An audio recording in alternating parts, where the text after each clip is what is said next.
Pip pip, cheerio, spoonful of sugar and whatnot. Welcome to the final round of the Boys Soft Tennis Invitational. It's been a smashing good time these past few days, literally in some cases. So far we've seen doubles teams run back and forth to confuse the other side, taking out the strongest player by just refusing to hit the ball in his direction. And who can forget that time the short kid with mommy issues broke his racket over that one guy's head? Boy, that was a jolly good time. Sorry. Now, normally we don't feel the need to lay down the basic rules, but since this tournament has attracted a new crowd of fans, we feel compelled to start this final round with the 500-year-old rules of soft tennis. Firstly, the following tennis match may contain language and profanities from our players that aren't really suitable for younger spectators. Listener discretion is advised. Secondly, with all the back and forth that's sure to accompany these athletes, we can fully expect spoilers for Stars Align and any other media being discussed. Be warned if the show or something you haven't finished yet is mentioned. Thirdly, the controversial opinions expressed by our lively and, quite frankly, unrestrained tennis players are those of the individuals and do not necessarily reflect the Dub Talk Tennis organization as a whole. Trust me, we definitely want to keep our corporate sponsors. And of course, as a reminder to everyone listening, be a good parent or authority figure to the kids in your life. Any attempts to extort money, project your failed ambitions onto them, or cause any physical or psychological damage will result in being branded a terrible human being by the anime-watching community. Ah, I see the 4 participants have taken their positions and are ready to smack some balls around. Yes, let's begin the match.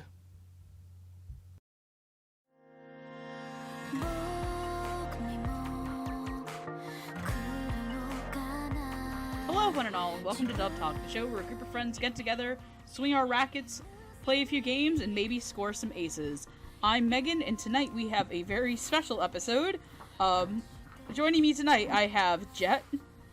This episode is brought to you by the letter S for suffering. I have Stephanie.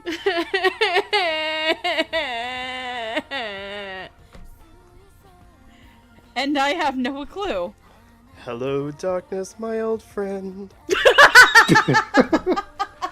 Yay. Just imagine me in the background, playing a record of Bob Marley's "Everything Is Gonna Be Alright," except played at like half the speed. Oh my god, that's just creepy. Rocking back and forth here. Everything is gonna be alright. That is so creepy.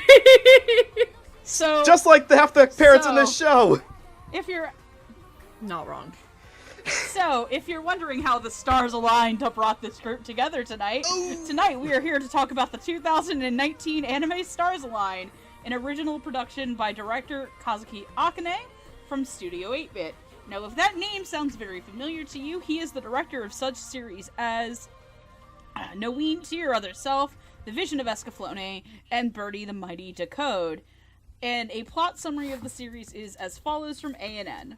The Boys Soft Tennis Club is the joke of the middle school. I forget what their fucking middle school is. Oh, I just want to say I want to say Sadness University, but I know that's not it. Oh, no, I know what it is now.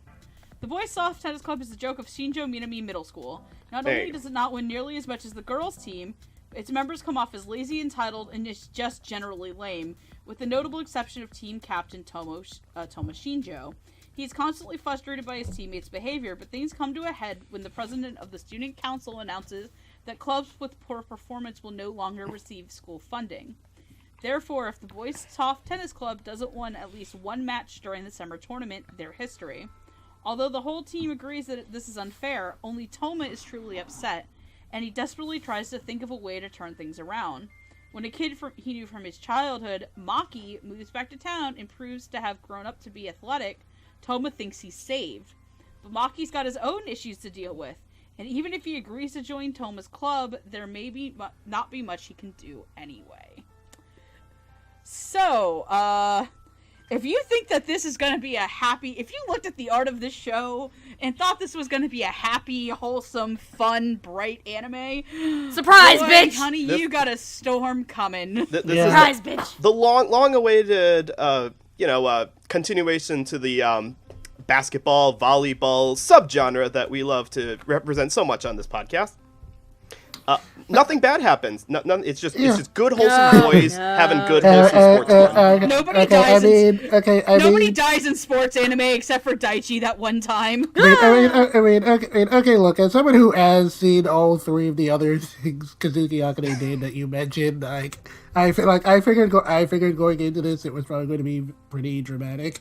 I also kind of figured going into this that the sports thing was probably going to be some kind of a ruse and it was going to secretly be some kind of fantasy thing. See, I forgot I was actually very surprised with, like, oh, this actually is just a sports show. See, I forgot that he was the director of Escaflowne. And I've seen Escaflowne. Haven't you seen Noeen? Haven't you seen Noeen too? I haven't seen all of Noeen. I've seen a few episodes. I haven't seen the whole thing. There is I've watched another Kazuki. For a show that's about stars in the title, there is very little astronomy or science fiction in this, which is what you would expect. Just the astronomer's almanac from the beginning, and then maybe a telescope in Maki's room, and that's it. That's true. There was surprisingly very little space travel in the show. Unfortunately, this is not a Makoto Shinkai anime, but it is just as heartbreaking. Look here, Makoto Shinkai does not go into space. Have you seen his movies? Excuse me. Everyone... Makoto Shinkai does not go into space. That's Imaishi. Makoto Shinkai goes with the weather and some spiritual stuff, so... but he may not send you to space, but he may send you through a giant cloud for some reason. I see these people have not seen Voices of a Distant Star yet. That's all right. We'll get on that after this episode, people. I own Voices of a Distant Star. Thank you. That's great. Have you seen it? Bitch, please. I own. Shut up. Point being is that this is Just because you're right does not mean you're correct. So Here we go, boys and girls. All right, so Megan, what part of this show do we want to focus on? Do we want to focus on the beautiful production design? Do we want to focus on that this is an original anime with no source material, which is very rare for anime these days, or the fact that this show got royally fucked at the finale? I was going to go over all three of them as I am the host of this show. Yeah, so before we get into the actual discussion of any of the... Because we are going to be talking about the dub of Stars Align, all 12 episodes, which are out, which I made the call after watching the end of episode 1 that we were going to talk about the whole show, not do an impression-style episode. Smart decision. Yeah. Smart decision. I couldn't do impressions at the time. That too. Episode 1 goes from 0 to 60 pretty fast. Yes. It goes from 0 to I mean, okay, like again, when I saw that episode 1's ending was leading up to some kind of big twist, I figured, okay, it's gonna secretly be some kind of sci-fi thing. And no, then it was something. The end of episode 1 just hits you in the face. Nope, it's and that's just not the only thing that abuse. gets hit in the face. I hate you so much right now. Let's just not make jokes about child abuse, please. No, so before we get into discussing the actual dub of the show, which we are going to discuss other elements of the show, obviously, as it does have a huge impact on the performances of this. I want to start this episode off by talking about something that we normally don't talk about, and that is the production aspect of this show in Japan. Mm-hmm. And that is this. Stars Align, we should not if Stars Align had gone the way it had originally, we would not be recording this episode as of January 26, 2020. I know I'm dating this episode, and I shouldn't do that, but it's on the fucking title card and in our episode description. We should not have been covering this show right now. We should have been doing this episode in April or May. And that is this. Sometime early last year, while this show, months before that we would see this hit airways, the production committee of Stars Align went to Kazuki Akane and said, yeah, your episode count is being slashed in half. And it was done so late into the production of the show, which I think, according to the Sakuga blog, and people like Frog, A Frog in Japan, and Campina Show, who are all immensely talented people and resources that, if you are interested in this medium, especially anime, please check their work out. They are fantastic people, and they are very trustworthy sources. Had been going on for 2 years. Mm-hmm. And basically months before showtime, they, for some reason, the production committee cut the episodes of this in half, to the point that Kazuki Akane could not pivot the show. He could not cut things out. He could not fix the show into 12 episodes. And in some ways, I don't think he wanted to. Oh, no. I don't think this man would not compromise on his vision, which, thank God. Like, there's some old articles about, like, how he didn't want to do that anyway. Like, he wanted the story to, like, be fully fleshed out as he intended, and he didn't want to take shortcuts on it. Yeah. And this is a show that does not take shortcuts on anything. No. This is a show that if you, like I said, if you looked at the poster of the show and think it is one thing, it is very far from that, and it comes with, like, I think, even for the disclaimer of this, which, at the time of this recording, I don't know what it'll be, but I plan on doing it. I think I am going to mention a content warning for just talking about child abuse. In all honesty, I imagine, like, a content warning in general, because there's a lot of heavy subjects, not just child abuse being involved in here. No. Child abuse. But child abuse being one of the biggest ones. It is. And it's very, very graphic on-screen depictions of it. Yep. But, like, Akane himself has said in some way, shape, and form he's going to continue the story. We just don't know how yet. Mm-hmm. So going into that, we will be just please know that this is we're doing a review on half of a show that we should be doing more of. Mm-hmm. But that's not the fault of, like, Funimation or us just saying, oh, well, we're gonna do 12 episodes. No, like, this was Japan's mandate, and it kind of fucking sucks. Yeah. But Jet, you were saying something and you got cut off. I was like, no, it wasn't anything. It wasn't anything too important. I was just gonna say that this is not the first time something like this happened to Kazuki Akane. Mm-hmm. When I say supposedly, because in truth it kind of didn't. Like, for years everyone kind of assumed Escaflowne was supposed to be 39 episodes, but it was only supposed to be 26, and I guess people kind of accused him of getting that show cut short too for some reason. I don't know. That's weird. If we're gonna talk about actual cursed Akane shows, that's just clearly Birdie the Mighty Decode. I really love Birdie the Mighty Decode just... I love that show, but it fucking falls apart halfway through. The second season of that show just dies. The animation budget just goes to hell. Oh yeah, I love that show, but yeah, I do recall the animation in the second half being very questionable. Very bad. I'll say I haven't even watched. It's not very good. I also want to point out that, like, even when the show was airing, it got fucking cursed. I think it got delayed 2 separate times for other sporting events in Japan. Probably. That was so funny, though. No, like, it did. It was baseball. I think it was baseball and soccer events. Baseball and rugby. Yeah, I think it was baseball and soccer, which one of them being soccer is kind of ironic. These boys just could not catch a break.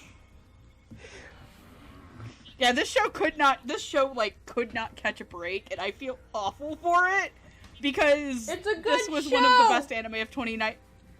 Yeah, I'm gonna take a hot take. This was one of the best shows of 2019, and it had half its episodes cut out. Yeah. Yeah. This was better than, like, a lot of other shows I watched last year. And that's saying something. So, let's talk about why it was so great. Yeah, let's talk about why it was so great, and one of the things that was great about it was that it got a simuldub. Woohoo! So tonight we are going to be talking about the simuldub of Stars Align, which, for the sake of time, because there are a lot of characters, we won't be doing any predictions. We are just doing a straight review, which we are just going to talk about the cast and characters of this. But first, if you're gonna have a dub, you need a director and some writers. So, being the main director of the show is Jerry Jewell. He was assisted directed by Afia Yu, Damon Mills for episode 6, and Mike McFarlane for episode 7. The head writer of the show was Jared Green. He was assisted by Jessica Kavanaugh for episode 1, Howard Wang for episode 8. Jessica Kavanaugh, not assisted. Jessica Kavanaugh wrote episode 1, and Howard Wang wrote episodes 8, 11, and 12. Jerry Jewell, you'll know as the director of series such as Kochiki, Kami-sama Kiss, and Orange, another heavy drama show. Afia Yu, you'll know for her assistant, fucking really. Afia Yu, you'll know as the assistant director of Assassination Classroom Season 1, going on to fully direct Assassination Classroom Season 2, the quintessential quintuplets, and Classroom with the Elite. Damon Mills has done some assistant directing work on Actors Song Connection and Ensemble Stars, and Mike McFarlane you'll know as the director of series such as Attack on Titan, Barakamon, and Hyoka. Jared Green, fun fact, this was one of the 2 shows that Jared Green did as his first time writing. Yep. Full-time at Funimation. The other one being Case Files 221, Kabukicho, and Ensemble Stars. He did do an episode of that. Jessica Kavanaugh, you will know, there's the writer of Golden Kamuy, Special 7, and Rompo Kitan Game of Laplace. Howard Wang you will know for writing series at Funimation such as Nichijou. He did an episode of SSS Gridman, and he did an episode of Mixed Meisei Story. So, Jet, why don't you start us off? Okay, so like I said on the Kotoki episode, Jerry Jewell as a director for me can sometimes range from doing really great work to stuff that's like a little middle of the road for me. As far as this dub goes, though, I'd say it's definitely on the stronger end. Since a lot of the vocal direction for this show kind of allowed for a lot of very natural and grounded performances, which is definitely what you needed for this kind of series, and I really appreciated that. I thought just about all the actors did really well on that end, sans maybe one person we'll get to later, and I thought all the casting choices were very solid. I also really liked Jared Green, Jessica Kavanaugh, and Howard Wang's work on the scripts. I thought they all did a really great job of striking a balance between being faithful to the material and all the themes it was going for, while also kind of loosening up the dialogue a bit, that the characters could kind of talk like actual teenagers, and, and we got some bits of swag like scrub or clapback without, sounding really forced or obnoxious. I wrote those down so specifically when I heard those. I'm like, God damn it. Yeah. That kind of thing can be really tricky for an adapted script to pull off well, and I've definitely seen a lot of dubs that Kratz and Bird trying to do that sort of thing. I mean, I still haven't gotten over the many, many horrors of the Future Diary dub. So when that sort of thing is done well, it's definitely worth giving props to, and I think they did a very excellent job here. I wouldn't say everything's perfect, but on the whole, I think the direction and scripting for the dub are very spot on. Good job. You've reminded me the pain that is Future Diary. Thank you for that. That show wasn't even salvageable with a non-slangy dub. That was just a cursed show to begin with. Okay. I mean, it was a cursed show to begin with, but like the dub script kind of made it worse. It's fair. I don't. I feel it tried to have fun with it, and it didn't quite work. I mean, it's a show that reminds me a lot of High School of the Dead, and the dub follows suit, and that kind of fits with how awful all the characters are, so maybe it just didn't bug me because the show itself is also terrible. Okay, I mean, I guess it kind of bugged me because, like, I was attached to the material at one point, so... yeah. I get, that's a good point. Well, on to this show, which is... there's 2 types of high school anime I think that most of us are familiar with. There's the KyoAni slice of life, sitting around drinking tea kind of high school show, which is not meant to reflect the actual struggles of high school. It's meant to reflect the lackadaisical, carefree youth sides of it. And those are fun shows. Those can be a good time waster, a good relaxer once in a while. Stars Align is not that kind of high school show. It is the high schoolers who are actually trying to accomplish something, and we see them fail and pick themselves back up again to try to succeed again. So with the direction on this, Jerry and his team, they gave some of the characters slightly cartoonish voices. They do all sound young enough to be in high school. Like, some of them sound like they're pitching their voice up a little bit to fit the tenor range, but because for the most part, they're all believable. I mean, there's some that are, I think the higher-pitched ones are the ones who are supposed to be a little bit on the meeker side anyway. And then the lower-voiced ones are the ones who are, like, the tougher kind.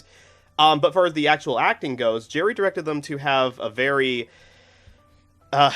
grounded is a good word for it. So, yeah, their grounded portrayal of what they're like, what they don't like, and some of them don't quite know what they want to be. A lot of them are kind of discovering who they are as they go along. There's one character who's not even on the team, who we'll talk about, who's definitely going through that. But that variety that they were given to work with lends itself to a great ensemble cast, and Jerry and his team directed that really well, especially for a show that was a simulcast, because there was a good chance that they didn't quite know where the show was going, which we know is true because, again, this was the simulcast with no source material. They couldn't even read a manga or a light novel to find out where the show was going. So that especially deserves a high praise. With the writing itself, that's also something where this is one of the times where slang in a high school show is not played super for laughs. It's meant to be loose. It's meant to be believably non-artificial, which is hard to do sometimes in dubbing. And it comes off pretty well. I can't really point to any one thing that sounded out of place with the high schoolers.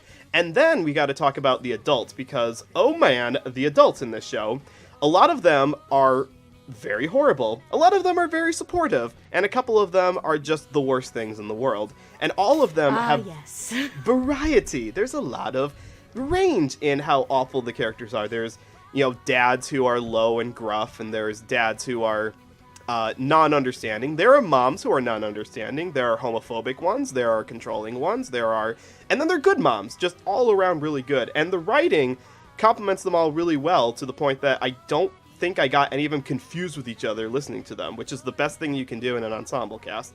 We're going to talk about all the individual ones as we go along, but for writing and direction, these guys brought their A game to this tennis match.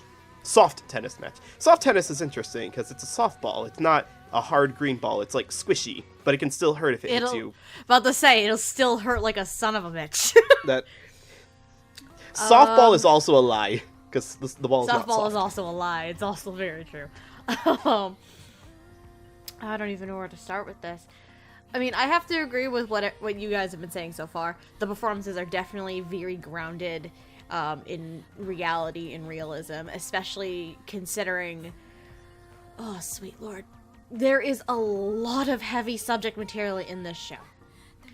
We mentioned a few things briefly already. We mentioned child abuse, both physically and, to an extent, there's psychological and mental child abuse for one of the characters.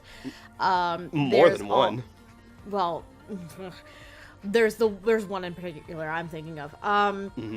There's also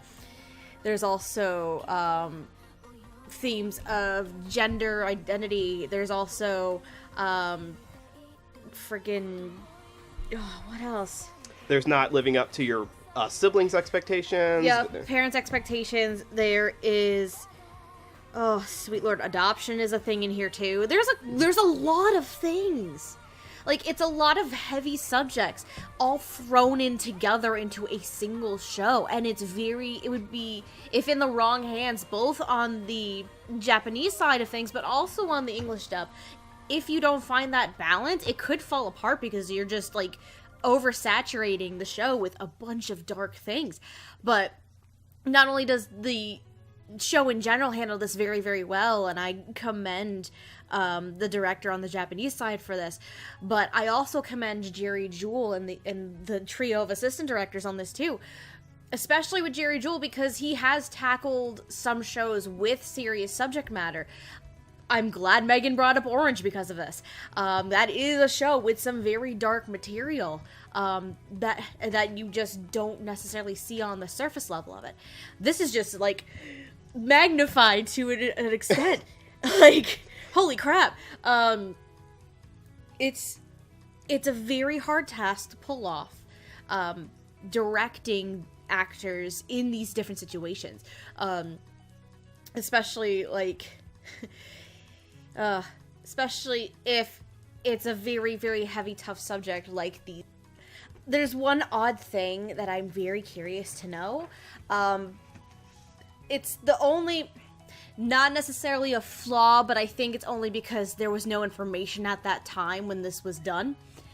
The casting of Kyle Phillips as Sho. Because we meet Sho as a friend of Maki and his mom's at the beginning of the series, he's voiced by Kyle Phillips, but we find out later on that Sho actually is a female to male trans person. So more than likely that was just information that wasn't given to the English side until much later. They still stuck with Kyle's show by the end of it, but I'm curious to know what's going to happen with the home video release on this. That's probably the one flaw of the show that I can see, but that's only because that information wasn't given to them at the time. So that's I don't think it's in any way Jerry's fault, in all honesty. It just seems like lack of information. I have to, oh boy. I really can't see them recasting that in any way, because not only is it not, it doesn't make a big impact on the overall plot to have the character of Sho, like, sound more feminine just because they were born female, but also they make a point in the show to say that no one even, like, realizes that, like, they pass for male out in society, so to give them a voice that gives them away, as it were, would be kind of redundant. I guess that may be true, but, like, even then, it's still a little bit difficult to say. And I mean, because we have an incomplete story, who knows what Sho's impact could be on the rest of the story too, you know what I mean? Sho might have a larger impact and could become a larger character, we don't know. So it's a very odd situation on that one. I am gonna say this, one of the true MVPs of this damn show is Jared Green. Like, bar none, he is one of the true MVPs of the show. Like, not just because this is his first season as, like, a full-time writer with Funimation, but because he had to write this show as one of his first full-time projects. Like, holy mother of God.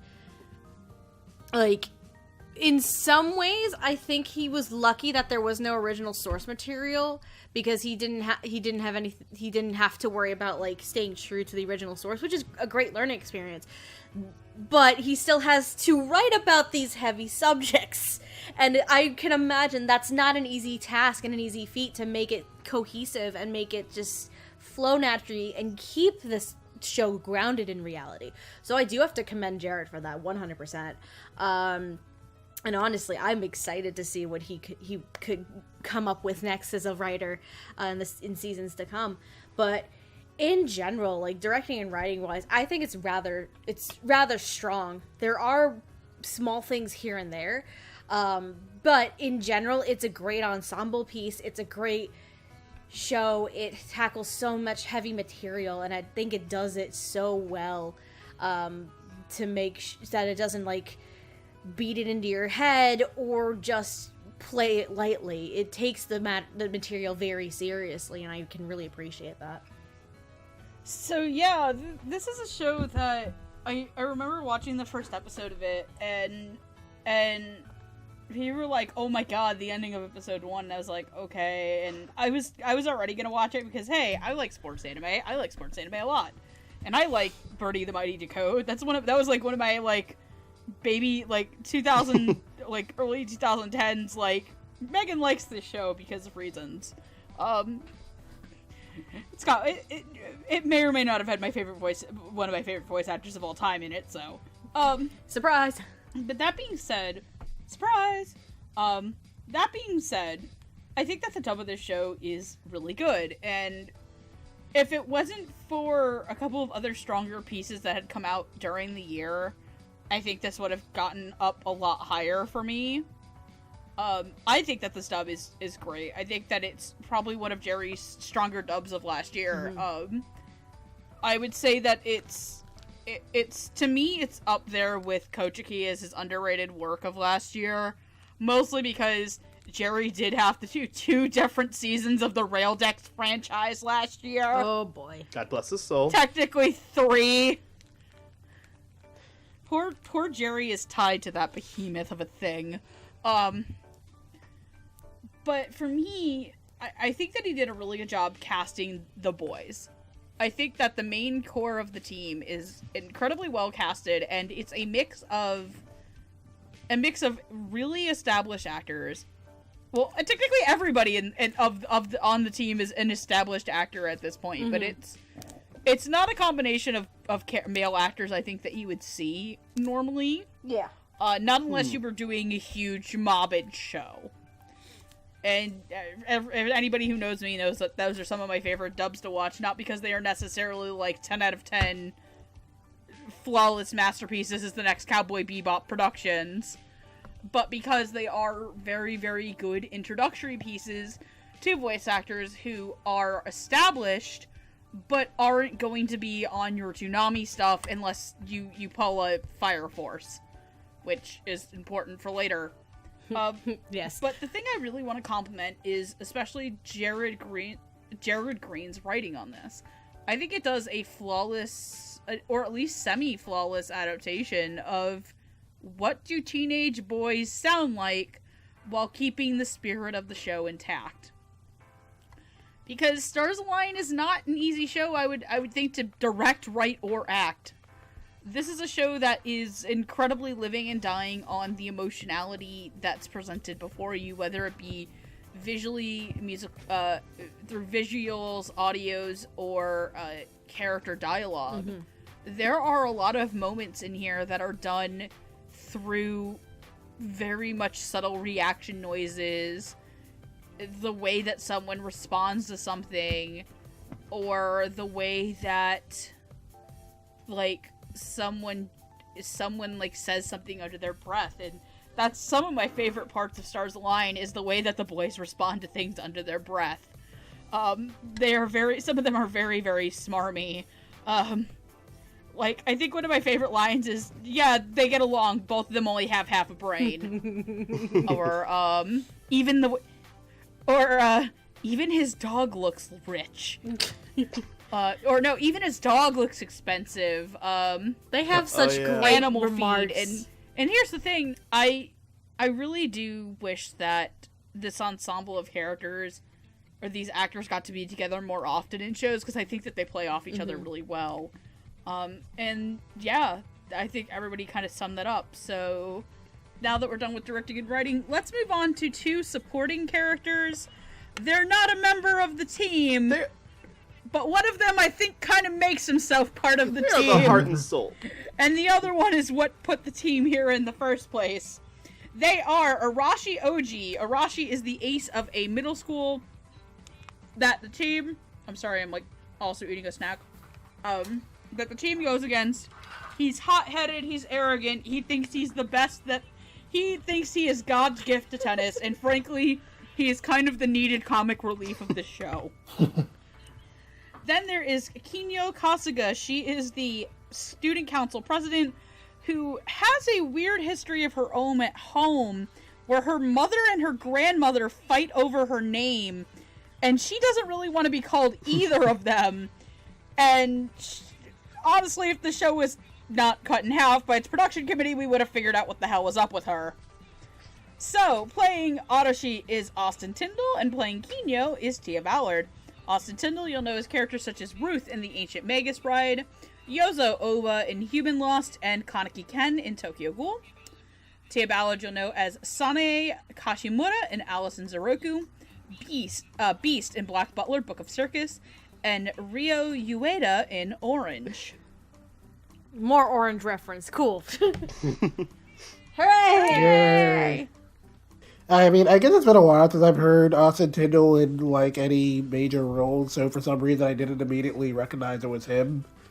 But he was definitely having a lot of fun with this one. He did a really great job of making Arashi sound, very haughty and full of himself, and again, as we mentioned, he uses the term scrubs a lot, which I thought was kind of amusing. He's the unsung member of TLC, or no, what was that band that sung "I Don't Want No Scrubs"? It's TLC. That is TLC. You're right, Noah. God, commit to this one. You're actually right for a change. Scrubs. Congratulations, you played yourself. yourself. A player can't get no love from me. Can't get a hit off him. Sit in a corner, just like crying. Anyway, I thought he did a really great job, making Arashi sound very fun and very much like the kind of comic relief this show definitely needed. I definitely liked a lot of his interactions with Maki, where he kind of goes from, being very hostile towards him towards being immediately endeared to him once he finds out Maki can cook. And Maki just taking full advantage of that to get information out of him. Animal feed. The way to a man's heart is through his noodles. I mean his stomach. You're not wrong. Specifically through his noodle. Yeah. God damn it. We don't get to learn too much about his home life compared to the rest of these kids, but he's definitely very clearly comes from money. So I guess there definitely would have been something interesting there had we gotten more of the show, but that is what it is, I guess. Speaking of characters who come from money, we also have Tia Ballard as Kineko, who is definitely a very interesting character. I definitely appreciate that even though she has a very plus-size design, at no point does the show ever really draw attention to it, and I thought that was kind of nice. That is interesting. Yeah. And of course it helps that she gets the best part of the ending song, even if it is kind of cursed in hindsight. But go Conoco, go! Yeah, I mean, we did. God, I forgot to bring that part up. We didn't bring that up. But in addition to this show's many woes, there was a bit of an issue with the ending song where. Not the song. The ending animation where they ripped it off. The dancing. Where they stole the moves from some real life idols and they were made to apologize and they were later credited. Oh, I didn't know that. There's a difference between homage and straight up stealing the content. And it is straight up stealing. When the Boondocks steals a little bit of Cowboy Bebop's fight choreography for one episode, people usually know it's an homage. When you steal the dance choreography from idols for the ending of your tennis show, not everyone's going to know that unless you say it. Yeah. So going back into the performance, I thought Tia Ballard just did she did a really great job of making Kineko, sound very refined and proper without getting super cartoony with it. And she struck the right balance between being kind of haughty and a little full of herself, but also seeming a little reasonable. She's being maybe a little mean-spirited about this, and she kind of recognizes that, which I kind of like. But at the same time, I guess she is kind of well-intentioned in a sense, and she does sort of think she's doing this for the greater good. And hey, her doing this does kind of help whip those boys into shape, so I guess it worked out. Well, that's a bit of a contentious point in that she thinks she's doing the right thing, because I do think she thinks she's doing the right thing, but it's not like the kind of person who's good intentioned about it. She's not using tough love. She's not well intentioned about it. No, she has a very clear world view that I guess might have gotten subverted had we gotten more of the show, but again, we can only speculate, I guess. Yeah. Which is refreshing in a high school show, because I don't know very many high schoolers, or at least in my reality, who live by the rule of meritocracy, or the idea that only the most qualified and the best acting people should get the good parts in society. You would think a president would be like, everyone should be equally entitled to, the resources, the money. But no, she's like, no, we need to give our money to the teams that are doing the best so that they can continue to succeed, and if you're not up to snuff, then GTFO. But basically it comes down to that, and I thought his performance was really good. I definitely liked the bit in her episode where we got a little bit of her home life, and a whole contention over what her actual name is supposed to be. Again, I definitely am kind of curious to learn what the story is there, but I suppose if we never get more of it, what we did get was pretty interesting, so there's always that.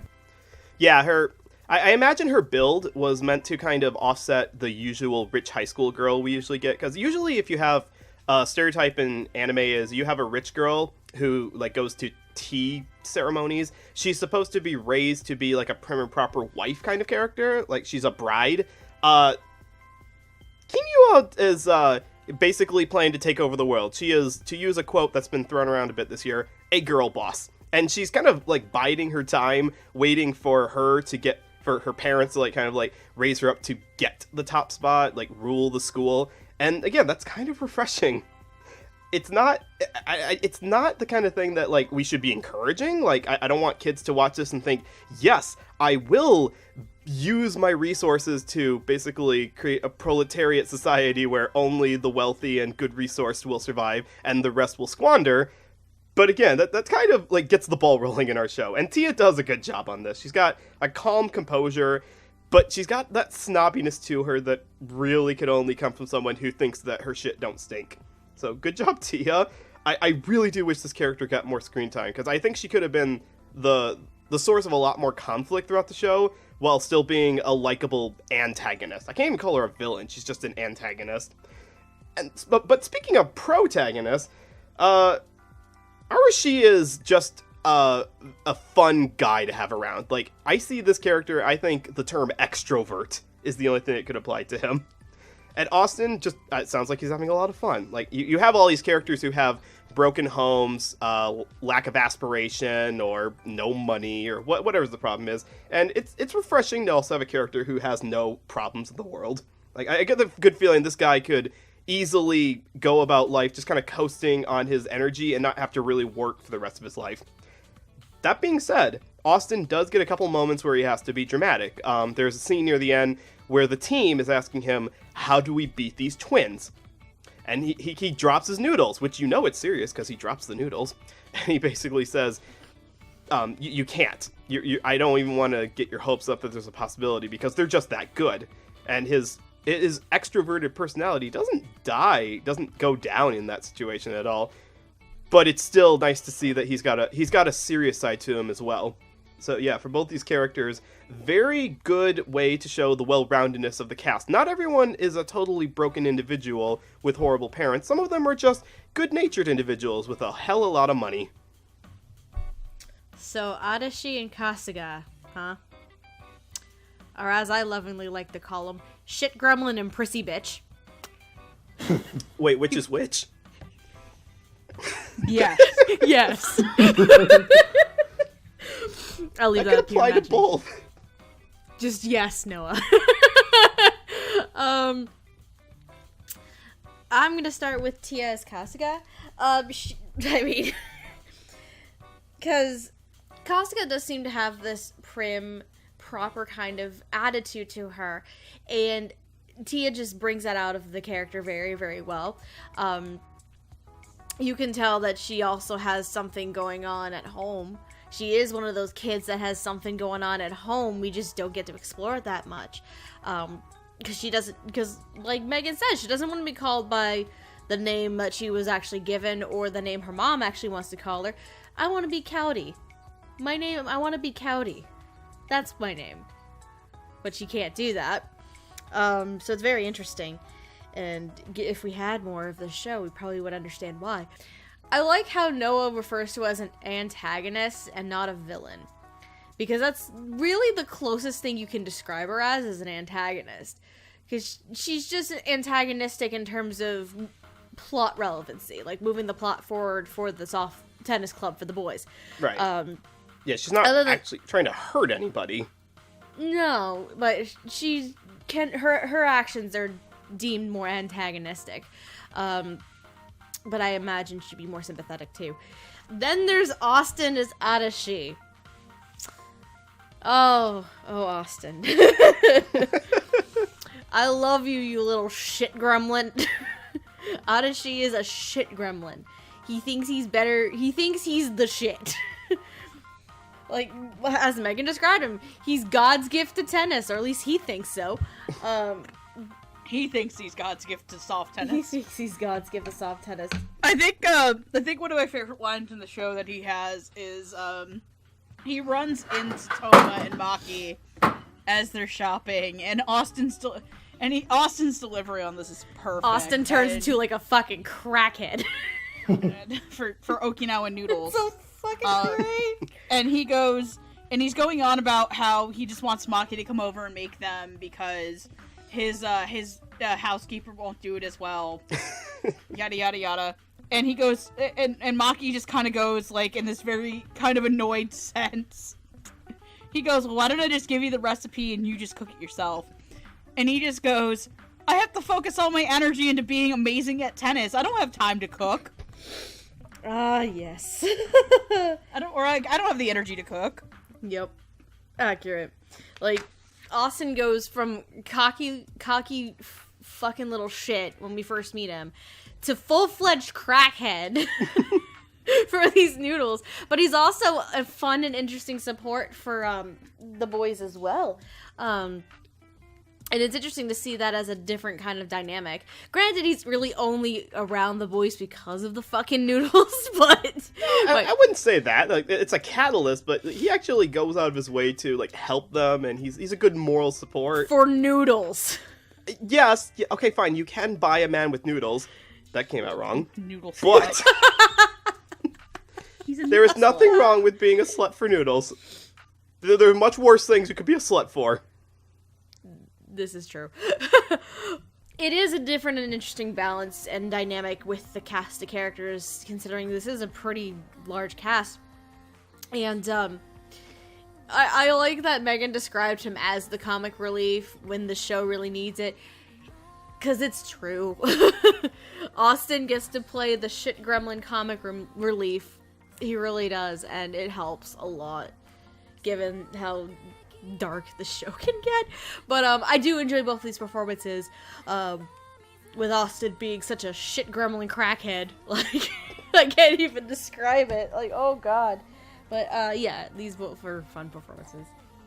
I'll talk about Tia first. One of the things, like Jet, I really do want to appreciate is that not only did the show go out of its way not to make Kineo, who is a larger body female character, 1, not a slob, 2, not a joke, 3, she literally is the most athletic one according to the ending. Like, out of everybody doing the dance at the end, she's the only person to not be out of breath by the end of it. Toma is fucking dying by the end of that song. Yep. But not Kineo. The second thing I want to appreciate is that in Tia's performance, they don't give her the fat voice. Yep. It's true. It's the Kami-sama kiss argument. It's the fat voice. It's specifically, it's the Kami-sama kiss / in my case, because Jet and Noah were on the Little Witch Academia incident. And to credit to the Japanese, they don't give her that voice in the sub either. That we know of. No, they... Okay, yeah, no, they don't, because I've watched, fucking Kiss Him Not Me, and they give it to her in that. Yeah, so... No, I meant for this show, they didn't. Yeah, I know.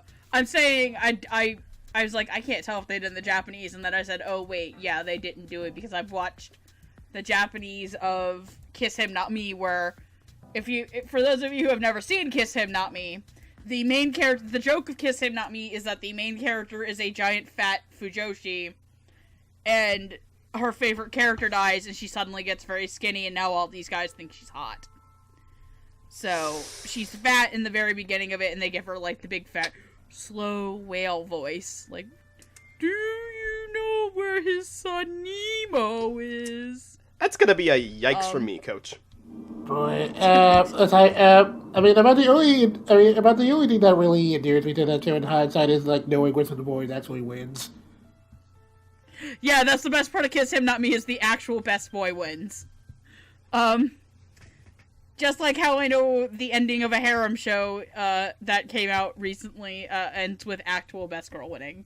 But I really wish that we would have gotten to see more of Kineo, because I think Tia does a really good job of making her have the Ojo-sama voice without doing the stereotypical Ojo-sama voice.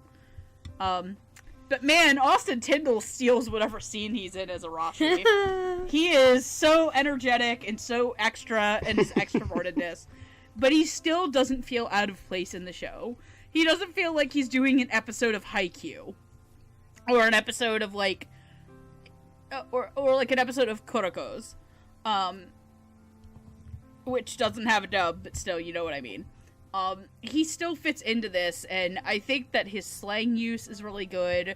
I really like that, just the fucking, just, I don't know how to, I can't cook, I gotta save my energy for being awesome, like, I'm so great.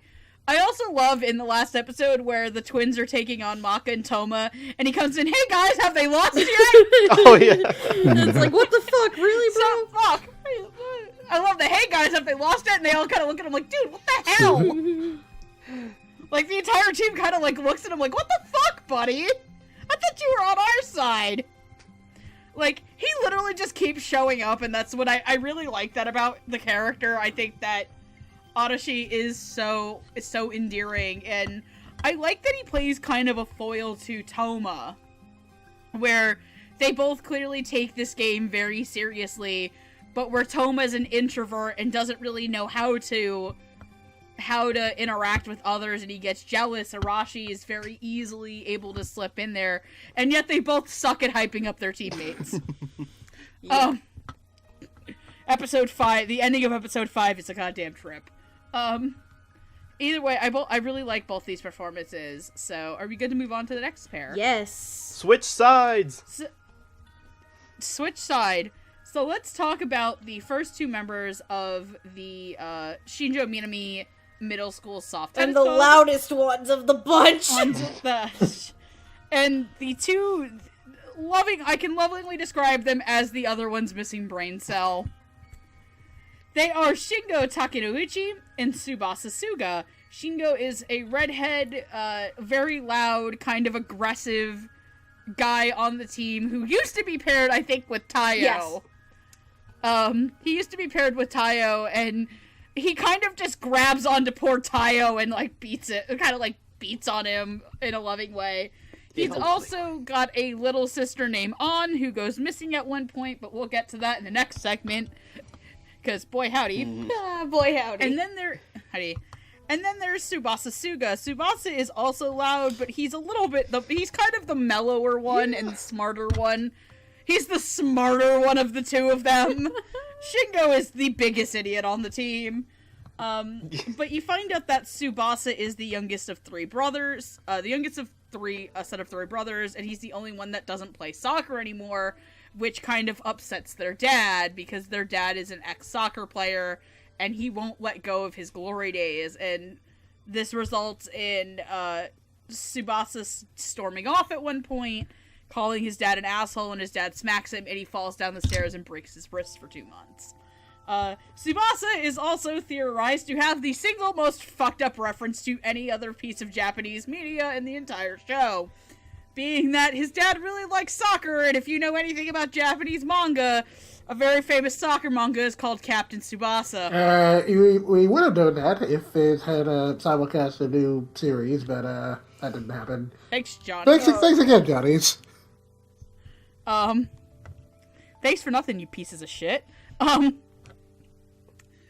But yeah, so that's Tsubasa, and yeah. I think Tsubasa's original partner was Rintaro. It was Rintaro. Yeah, his original partner was Rintaro. So playing Shingo is Adam Gibbs, and playing Tsubasa is Rico Fajardo. Adam Gibbs, you will know a lot for his work at Sentai, but over at Funimation, he is Mikihiko Higashita in A Certain Scientific Accelerator, Hokuto Hidaka in Ensemble Stars, in Kuki Ure in Tokyo Urie! Urie is still the other single most best developed character in Tokyo Ghoul Re. Urie. My son. Rico Fajardo, you'll know his characters such as Daryun in The Heroic Legend of Arslan, Mirio Togata in My Hero Academia, and Daisuke Shima in Space Battleship Yamato 2199 in Space Battleship, Yamato 2202. Jet, go ahead. Okay, yeah, so these two were kind of the most dude bro-ish of the boys, so it's definitely very fitting that Rico Fajardo and Adam Gibbs give them the deepest voices of the group. And it definitely helps the two of them to kind of stand out a little bit compared to everyone else.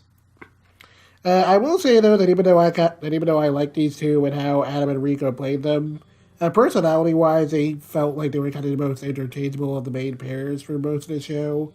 And they came off as being kind of similarly brash and obnoxious towards Nao and Taiyo, so... I mean, even though, they could be a little encouraging to them every now and then.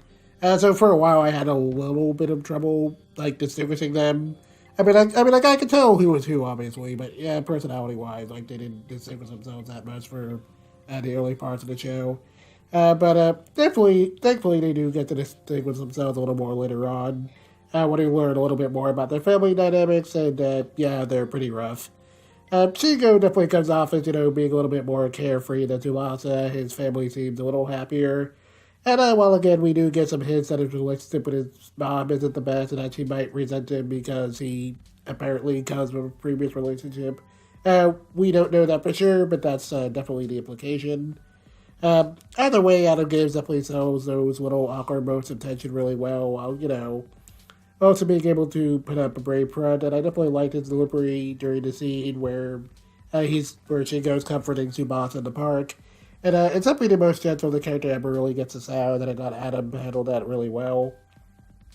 Speaking of Shingo, he definitely has quite a bit going on in his family, as both his father and brothers played soccer, and as we mentioned before, his dad definitely seems resented for quitting to play tennis. And as someone who's had a milder but kind of similar experience growing up since I was never really much of a sports guy, and my dad definitely was never too happy about that since my brother was. I can relate to that at least a little bit, and I definitely appreciated how raw Rico's performance felt in both the scene where he kind of lashes out at his dad for talking down to him, and when he's in the park crying about how much he feels like his dad doesn't care about him. Those bits definitely resonated with me, and it really helped to win me over on Tsubasa, so I'm really glad Rico stepped up to the plate here. And I thought both these performances were rock solid. Right on. I can't disagree with that. Mostly I can't disagree about you saying that they sounded interchangeable, because I also had a bit of a hard time differentiating the two. And it's not because Adam and Rico sound exactly alike to each other, but it is because they have a very similar aggressive voice to them. Adam more so because his size and his facial animation gives the idea that he'd be almost like a bully character, and he kind of is to Maki near the beginning. Like, he's the one who's the most standoffish against Maki joining the team. He berates him. He almost feel like he's ready to throw hands at one point. But he kind of softens up a little bit more as they become more of pals, and that that aggression becomes more of an asset because they become a really Adam and Rico become a comparable doubles team throughout the show. He doesn't really have I don't think either Adam or Rico have like vocal affectations that are like too standoutish, especially compared to some of the other high school students we'll talk about. Probably because they are going for the lower voice. They're trying to sound closer to young males, and even though I believe both of them are out of high school now, I could be wrong, but I think they are, they still sound believable enough as anime high school boys. It's such a shame that we couldn't get actual high school boys in this cast, but, what you gonna do? They're in middle school. I can't tell the difference. I apologize. Yeah, but we couldn't get middle school. They keep saying it's middle school, Noah. How can you not tell the difference? Because with these two, their voices are, they don't sound like middle school. I went to middle school once, and I'm pretty sure that none of the students I went to school with sounded quite this low. There's this thing called puberty, and there is a thing where it can hit kind of early for people. There's also this thing called anime, where characters don't always sound the age they're supposed to. Thank you, Jet. That's much more in line with... Remember, kids, Jotaro Kujo is 15. No, and there's Giorno Giovanna. No. He has a dream. Rico, speaking of having a dream, Rico's entire arc in this is... pretty much everyone's gonna remember this for his confrontation with his dad, and I like the fact that the kind of the archetypes of this kind of character who's got a bad relationship with their father is that their dad is just kind of non-confrontational in the way that they just ignore their kid entirely. This is the one where the dad is more like an actual soccer dad. And I can say that as someone whose kid has actually been in soccer before, a dad who pushes their son to be the best because they view their kids as a reflection of themselves. And so that the way that Rico had to both be an outgoing individual, but then be dragged back into his issues with his dad in that episode was kind of a bit of a mood switch, like a whiplash. But Rico handled it pretty well. And he's got more of a youthful energy than I think than Adam does. So with that being said, yeah, these two may be a bit moronic dude bros, but they definitely bring a lot of energy that is welcome in a show that I think these two may have some of the best internal friendship of the team. A couple more loudmouth shit gremlins. I say that with so much love because I love these two. I say it because I care. Are you Meg? I'm sorry, Steph. Are you a moronsexual? Yes. It's a morosexual, and that answer is very clear. I know where this joke is going, so I'm gonna just fill in the blanks for people. Yes, have you met my boyfriend? I knew where this joke was going, so there we go. How do you spell FBI? Starts ripping clothes. Oh my god, you are such a moron. What color is the Pink Panther? Oh, that's my personal favorite one. That's my personal favorite. Hey, what color is the Pink Panther? God, you're so fucking stupid. Take off your shirt. Oh god. Anyway, god, where do I even start with these? Yeah, so Shinjo and Suga, these two obviously are the biggest loudmouths of the entire team. They are rowdy, they are rambunctious, and at first they are both absolute dickheads. Especially when Maki joins the team, they are absolute dickheads. But once they kind of start working together as a pair, because originally they had different partners and then they were paired together to try and find a more compatible pairing to have people like not suck. You suck. Let's try this. Their dynamic is actually so much fun.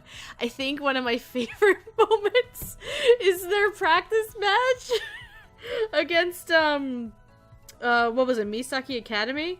Yeah, that's right. That's where Arashi's from, Misaki. Yes. Go, Misaki. That was probably one of my favorite points. Because, like, so what do we know about our opponents? Oh, absolutely nothing. They're just very, very hard. Okay, here's our approach. This is our strategy. Like, they just become... Let me see your war face. Like, you have Adam in the back, like, super strong smashing, bam! And then Riko's in the front, just like, was he a dinosaur? like, it cracked me up the first time I heard it, and then I rewatched the entire show today. It cracked me up a second time, because, like, after I completely forgot about it. They do drink and hurts. Like, there's some crackhead energy or something going on here. Like, it's great. I just love it. The two of them do, similar to Austin's Arashi, they do have their moments of comedic relief, which is very much needed in this show. But they also are pretty much a huge moral support system, especially when Suga damages his wrist, and he gets it broken. He breaks his wrist. And he can't play, so effectively him and Shinjo are out, because Shinjo won't play in the tournament without Suga, which is very sweet, honestly. I'm like, fuck no, I'm doing this with my partner, but he's not doing it, so I'm out too. Like, stand by your man. But they're also very much a huge moral support, especially for Nao and Taiyo when we get to them, because the two of them are probably the most meek members of the club. Meek and quiet, not as confident with their abilities.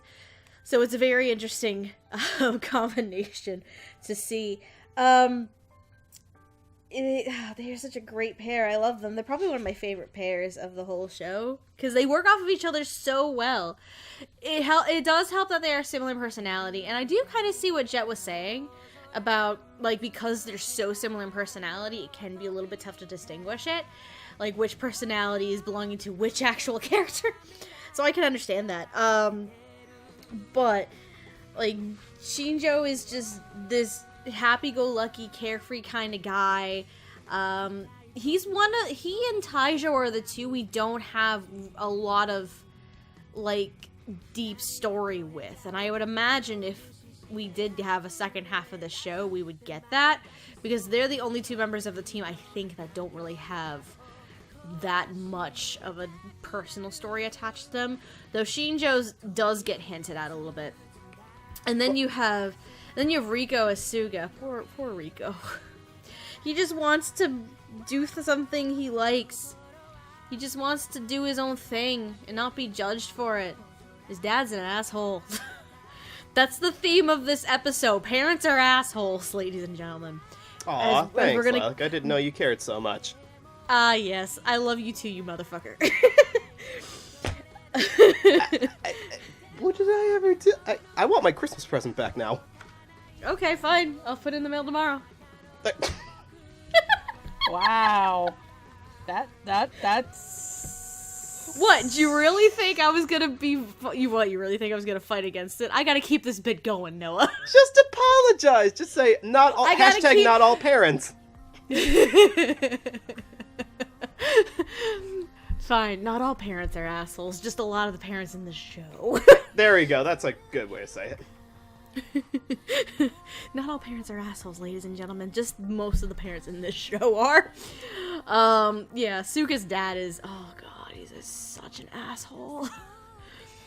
Like, there's a lot of expectation, and you guys are right. Like, he's just stuck in the glory days, and he wants his children to experience that, and he's not accepting Suga just, like, not wanting to do soccer.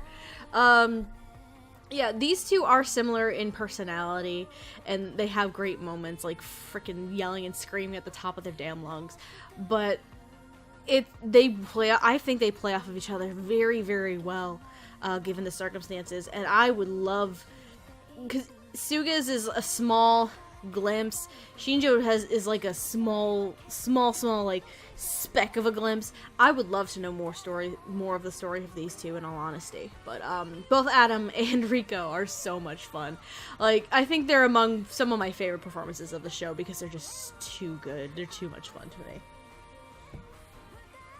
I will agree that I don't think that you were trying to attack any parents on that. And the show does have very realistically awful parents. That's what makes it so potent, is that these aren't Saturday morning cartoon villains. These are human beings who had children and grew up to have very warped ideas about how to raise their kids.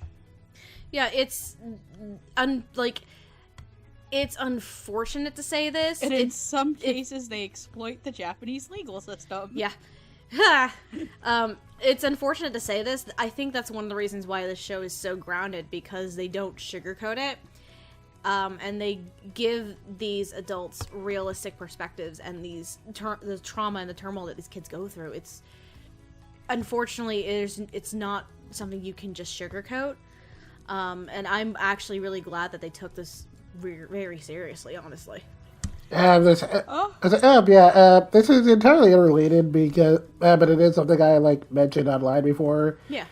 In hindsight, it is kind of unfortunate this came out in the same year that Astro Lost in Space did, because they both have very similar themes in that regard. Oh, you're right. Except this show is kind of Astro is more a little more high-spirited, kind of very shonen-y about it. Mm-hmm. And this is a lot more raw and grounded, so it is kind of.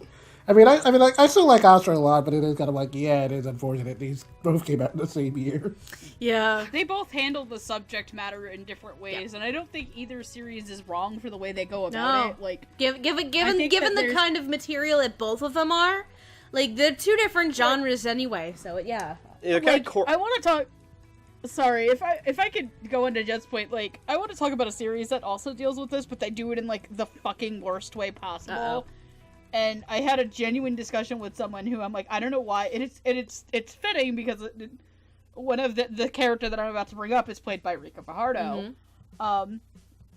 It's very weird to watch something like both Astra and Stars Align that very much go out of their way to say, no, this type of abuse, this emotional controlling, or grooming your kids to be a certain way so that you can control them are bad, and that type of shit is bad. But and I know Jet's not there, and this is a full spoiler for anybody who's not there, but it's so interesting in how tone deaf Black Clover is about child abuse.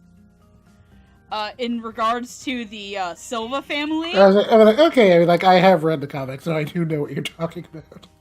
Yeah, I stopped watching Black Clover. I'm like 20 plus behind. If we could talk about, just genuinely very quickly, Black Clover has a very tone-deaf way about going about what the Silvas did to Noelle. Oh, yep, okay, yep. Like, and people are like, oh, well, Noelle gets that moment where she beats the shit out of Solid, and she gets that moment in front of everybody, and I'm like, yeah, but you know what the show also does? You know what the show also does? Tries to romanticize how Noelle was protecting her, and be like, oh, I was doing it because you reminded me so much of our dead mom. And in that show, some of the things I'd like to describe to you that Black Clover has the Silva family do to Noelle goes beyond, one, ostracizing her in a society that looks down on people for their ability to use magic and to not use it. They break her toys. Yep. And like they physically hit her around. They embarrass her they embarrass and talk down to her at any function and at any moment they can. And to me, the absolute worst one is, I believe Noelle himself says, you should have died when you were born instead of our mom dying. And eventually the show's like, oh, he was doing it to protect her. Isn't that great? Isn't he such a noble character? He was just doing it all to protect her the whole time. Child abuse, haha! What was that? Wipe it under the rug, everybody! Shonen rug wiping. You know, just like how Sasuke's allowed back in the village. Yeah, so... and I'll move into my thoughts now. As soon as I take this large gulp of water. Yeah. In the style of Kermit drinking his tea. Oh boy, I was about to say, you're always putting me in the awkward position of saying, like, Sasuke is mellowed out slightly. He's mellowed out slightly, but he's still a goddamn terrorist. He's still a goddamn terrorist. So's Orochimaru, but yet we had to let Neji stay dead. Rest in peace, Neji. Granted, Neji wasn't the most shining light to begin with, but at least he got his shit kicked in and he got better. Yep. And to the credit of this show, I think that Adam Gibbs and Rico do a really great job as their characters. I actually can tell Shingo and Tsubasa apart. I can tell by their personalities. We're like, Tsubasa was kind of a dick, but he wasn't Shingo. Shingo was the second most antagonistic person to him on the team, sans Itsuki. Like, Itsuki tries to legitimately kill him. Yes. Itsuki legit tries to knock off Maki's head. Yes, Itsuki, another troubled child. Shingo is more or less the guy who's just trying to bust your balls.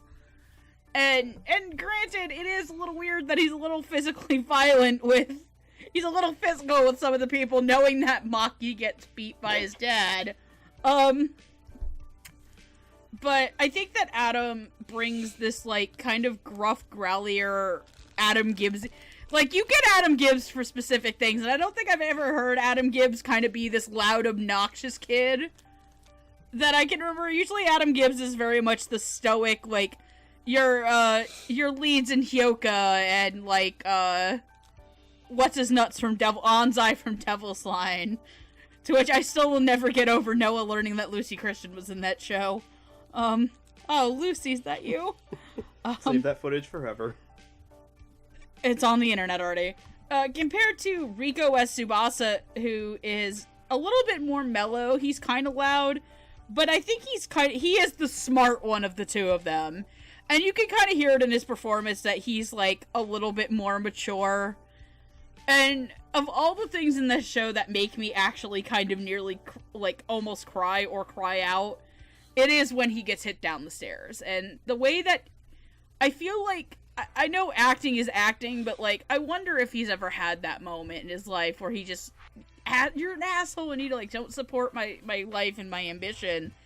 And I think that he pulls it out in this very raw way, and And I think the other moment of credit I really want to give to Riko is when he's at the hospital. Mm-hmm. And the doctor's like, was there somebody else involved? He's like, I do stupid stuff all the time. And, like, you can hear it in his voice where he wants to say, yeah, my dad hit me.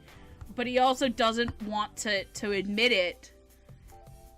Because you have to imagine that something like this is really awkward. And we'll get to that, too, in a minute.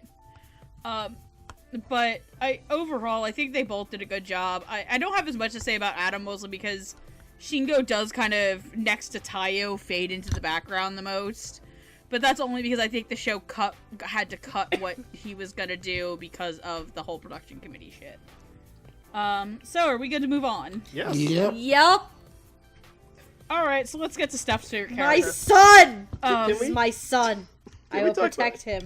Happiness and sunshine from now on. Nope. Oh no. Suffer. We're gonna talk about my son, motherfucker. We're gonna talk about Sufferball. Welcome to the Sufferball. Oh, I didn't know Phil was in this show.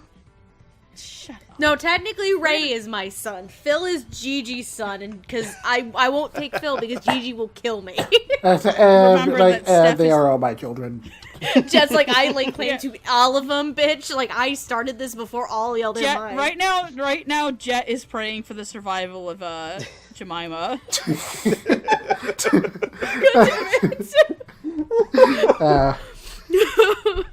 Something manga spoilers. Oh, God. So there's Nao Sukinose. Nao is a quiet pathological liar for reasons. And that his mother is what I would lovingly I hatefully refer to her as the ultimate Karen. And then there's Taiyo Ishigami. Taiyo is just a very nice boy. He's such a Taiyo sweet is a good boy. Taiyo is the one member of the team we don't know who has anything going on.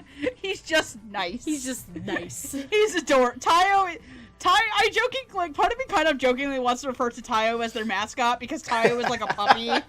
And he just constantly looks like something bad's gonna happen to him. Like, I worry about Taiyo's safety most days. Playing now is Matt Shipman. Playing Taiyo is Dallas Reed. Matt Shipman, you'll know his characters such as Hideo Sotomura in Classroom of the Elite, Kazuya Kujo in Ghostic and Chrome and Dr. Stone. His awful mother is played by Caitlin Glass.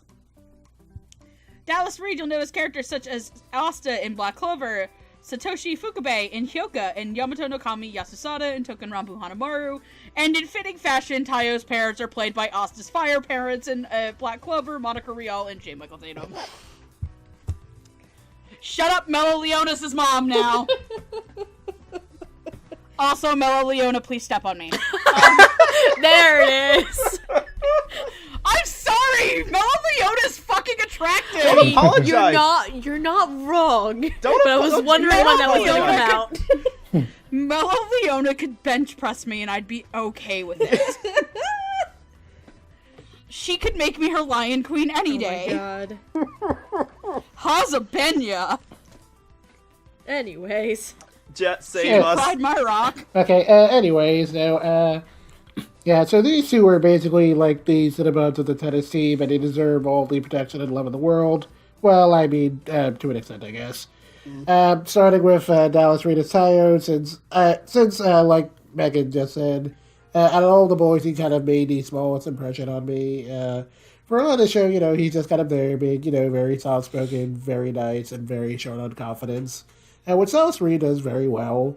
Given the character he's best known for playing at this point, Taiyo is definitely about as far a cry from that loudness as you can get.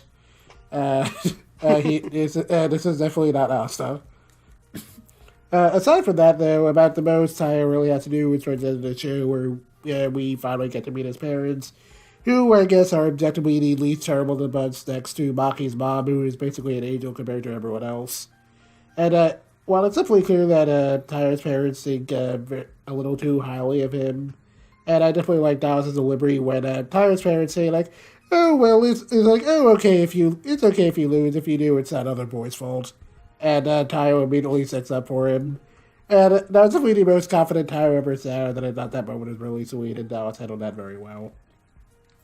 But of course, what I'm really here to talk about is Matt Shipman is now, because, oh boy, does this poor kid have a lot going on. So when we first meet now, he's like a very laid-back, if kind of soft-spoken kid who likes to exaggerate things every now and then. And, Matt Shipman's performance makes him sound, very likable. But as the show goes on, we see more of Nao's home life. We see that, his whole tendency to tell lies is, his way of coping with the pressure his over-controlling mother inflicts on him on a regular basis. And I was just as impressed with Matt's performance during those moments where Nao makes, a couple of small attempts to assert himself over her, or he desperately tries to convince himself that he's changed enough not to let her influence, affect all of his decisions forever. And while I certainly haven't had any same parental experience that Nao did, that sentiment is still pretty relatable to me. And Matt Shipman definitely nails it in a way that sounds equally sincere and desperate. But of course, the most defining mode of his performance is probably the bit where Shingo sits there and sleeping in the nurse's office after she went missing, and he decides to lock her in there so practice would be cancelled, and that he'd be free from the guilt of having it cancelled because of his mom. Since I work with small kids at least 5 days out of the week, I would absolutely get fired if I did anything like that. I was definitely a little annoyed that everyone was kind of immediately forgiving him now for doing something that dangerous, even if I did kind of sympathize with him.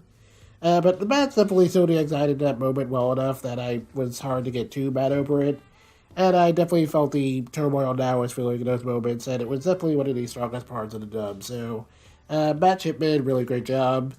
And Serene also doing a good job. I just wish the character had a little more to do.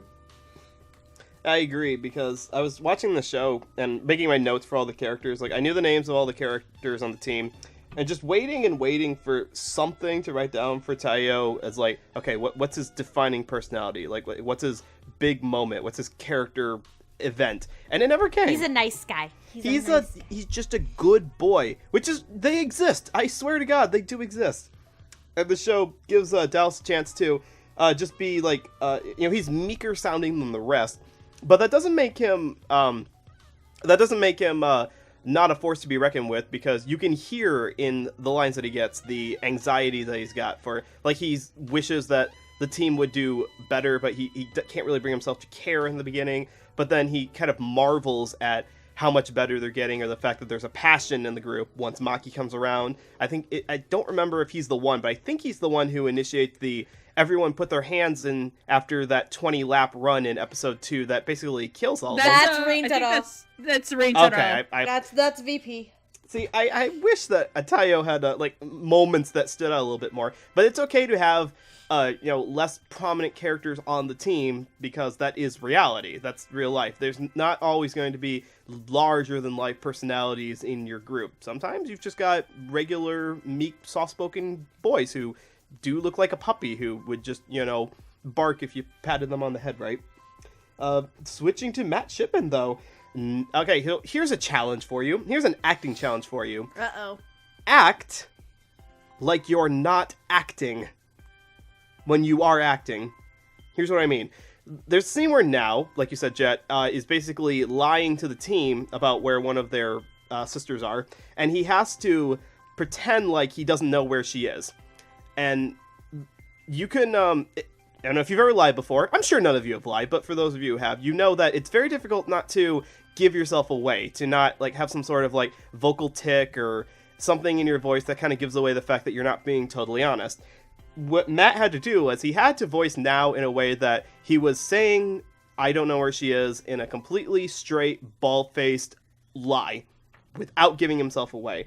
And it's kind of interesting you say that, because it kind of felt like the implication that people could kind of tell he was lying very quickly, but I think that was more in the animation side of it, because he wasn't making eye contact with the characters. He was doing the vocal, the acting ticks.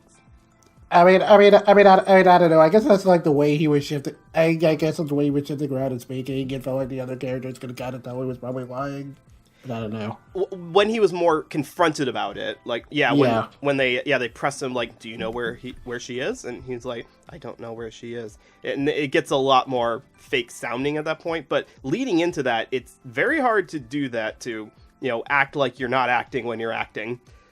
Which is it's a very roundabout way of saying Matt did a good job on playing the the softer, pathological liar side of Nao's character. I don't want to say like that was the entire point of him, because he gets to be a good double as well for Taiyo throughout the show, and they both get moments of, wow, we can actually do this. Like, they get points against people they play against. They do at points, for a good chunk of it actually, feel like they can't hold up their team, that they have to rely on the stronger members. So the moments where they do well are kind of like a, whoa, we don't suck. Like, we can actually do this, and it's very refreshing to listen to that.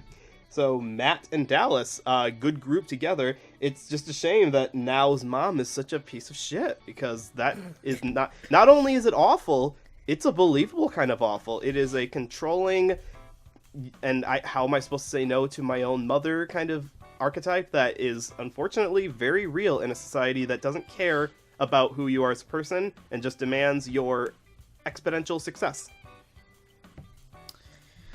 So with Taiyo, I do unfortunately have to agree with a lot of things you guys have just said, because Taiyo is one of the two characters on the team that we don't have a lot of a character arc or story arc for him to work with. I will disagree, though, that there is no distinguishing moment for Taiyo. The reason why I say this, so at the start of the tournament, Taiyo's parents show up, right? And his parents are just being sweet and overbearing. You're like, don't worry, because if you lose, it takes 2 people, so it's not your fault. And Taiyo basically defends his doubles partner because of that.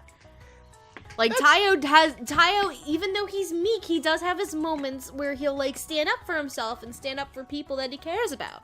So he just had an outburst. It's like, no, if we lose, it's on both of us. It's not just my partner. It's both of us, and we weren't good enough. Like, so he has a moment. I'm gonna disagree that he didn't have any, like, distinguishing moments. And I felt that was a distinguishing moment for Dallas in that situation. Otherwise, he is kind of quiet. He is kind of shy. There's the phrase that was used very early on before the doubles partners were changed, where it was leader and lackey.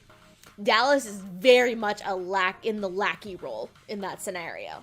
I think it was him, Rintaro, and probably Nao were the lackeys in this situation of the old doubles partners. But I really did like Dallas, even though there's not a lot to go off of. He's very sweet. He just needs a confidence boost, and he has those moments of confidence that he gets from the games and everything like that, and just learning as he goes. So I really enjoy that.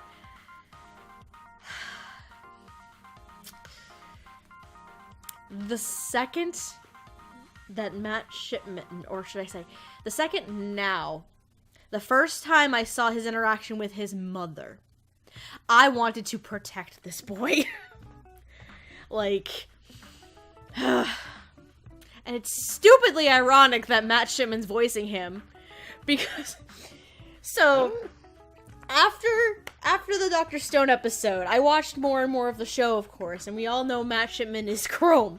Chrome is my son. Chrome is my good science boy. Chrome is my favorite. When I was watching more of Stars Align, and I specifically got to the start of Nao's character points, where he has his interactions with his mom, and he goes, I'm not going to sugarcoat this. This is another kind of child abuse in its way. Child abuse does not have to be physical. It can be mental and psychological too. This is just another form of that, how I feel about it. So, to see this happen to Nao, all of a sudden, I'm just like, I want to protect this child. He is my son, who again happens to be voiced by Matt Shipman. I'm like, what is this malarkey going on here? I even tweeted this and he liked it too. Like, okay, this is my son, this is my other son, and they're both voiced by Matt Shipman. What the fuck? Anyway, and I think part of the reason why I really like Nao as I like Nao as a character, and I feel just so sympathetic to him. I think I'm not going to delve too far into it. It's more for personal reasons, I feel, that I feel very connected to this character, and the trauma that he goes through. So, trauma like this in general can be very difficult to pull off. So I think Matt does fantastic with this situation and all this stuff he's given. And the coping mechanism of being a pathological liar, that's an interesting situation. Because he likes, like, in the beginning, it is hinted at and is made very clear, and you guys have brought it up. Oh, he'll just exaggerate things sometimes.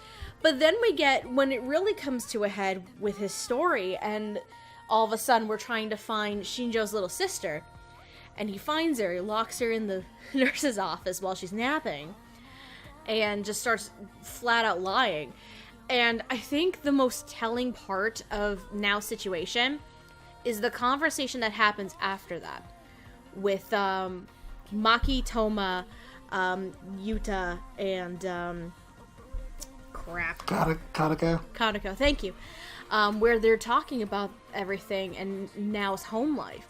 And even they straight up call it child abuse in that situation too. Did you say it was Conoco? Oh yeah, Conoco is her name. Ripsies.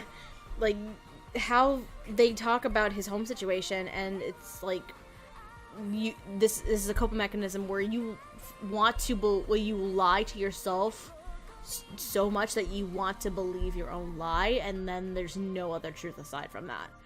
And it's very interesting, and I want more of this show, because I would love to see how this character develops, because by the end of it, like, he's starting to come into his own too. Like, this is what I like. This is fun for me. Like, this isn't a waste of time. And he completely ignores his mom because of it. Like, even though his mom's a pain in the ass. And straight up is like, I'm gonna talk to your advisor and stir shit up. And, which, by the way, highest compliment to Caitlin Glass when I say this. I hate you so much, I want to punch you into the sun. This is going to be brought up again for another character later on today. But either way, both of these characters are very good, and I love the performances so much. It's a shame Dallas doesn't get to have a little bit more. I would just imagine if there was a continuation, there would be more for Dallas to do in the second half, because I imagine we would get something for Taiyo. But considering Nao's character arc and what he's going through, Matt Shimon, I just loved every second of it. And you just couldn't tell until you actually really dove into it that there was something going on with him and his home life. Now I want to protect my son. I will protect my son till the day I die. Now I love you. You are my child now. Along with Chrome and Ray. And do I have any more sons? Lilac has basically procured a banquet of boys from doing this podcast. No, these are my... No. Banquet of boys only applies if you want to see him fuck. That's Banquet of boys right there. These are my children.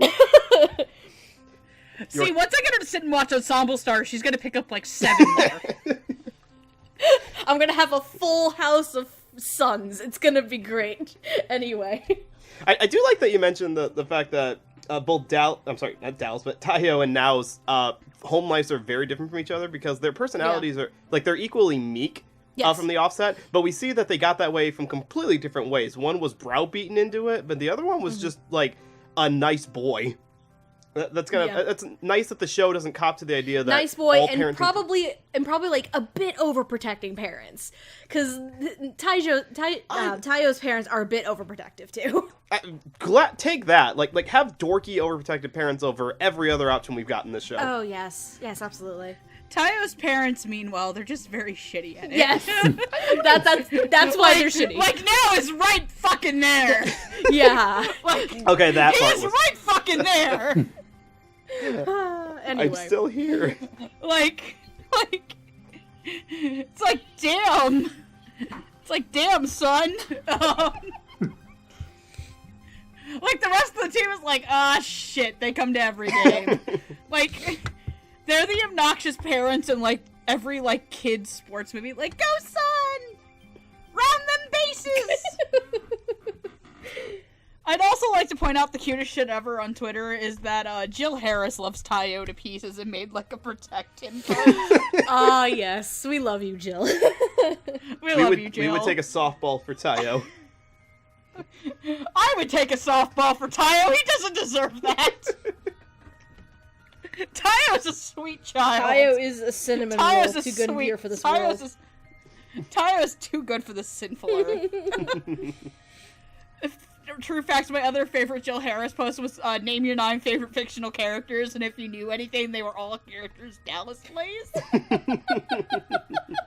Loyal. That's great. She's a loyal. She's fantastic. What was one of them? Was one of them the kid from Hyoka? God, for fuck's sake, they made that ship canon in real life. No, for real. Like, if anybody doesn't know, Dallas Reed and Jill Harris are married. Yep. They are married. They are not their characters, but yes, they are married in real life. Taiyo is a character I'm pretty sure they would have gone somewhere. I think he also has another establishing moment before he yells at his parents, and that is shoving his foot in his mouth. Because, when they're, because the other thing you know about Taiyo is that Taiyo has 2 older sisters. Is that Taiyo also has an older sister. And at one point, they talk about, I don't know if, or am I confusing it with Itsuki? I'm gonna look that up. Yeah, you're referencing... we don't, Taiyo, as far as we know of, doesn't have siblings. Yeah. Okay, I'm messing up with Itsuki. I was gonna say, like, I think Itsuki at one point says, like, yeah, isn't it normal for girls to eat a lot? My sister eats, like, 5 meals a day. Yeah, that was... And yeah, I'm just like, y'all are digging your own hole, you dumb boys. Yeah, that's easy. Taiyo's adorable. I think the other thing I really like about Taiyo is that he also is this counterpoint of, like, softness compared to how hard some of the other boys are. And he really does mean well.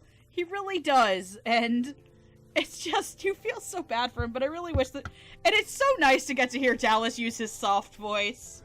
It is so nice to see Dallas be a soft boy again. So there's that. And then Matt Shipman knocks it out of the park as Nao. Nao is a character who is very complex and nuanced to play. I would say outside of maybe Toma and Maki, he is by far the other most nuanced character to play, mostly because they reveal his issues very subtly through the show. Mm-hmm.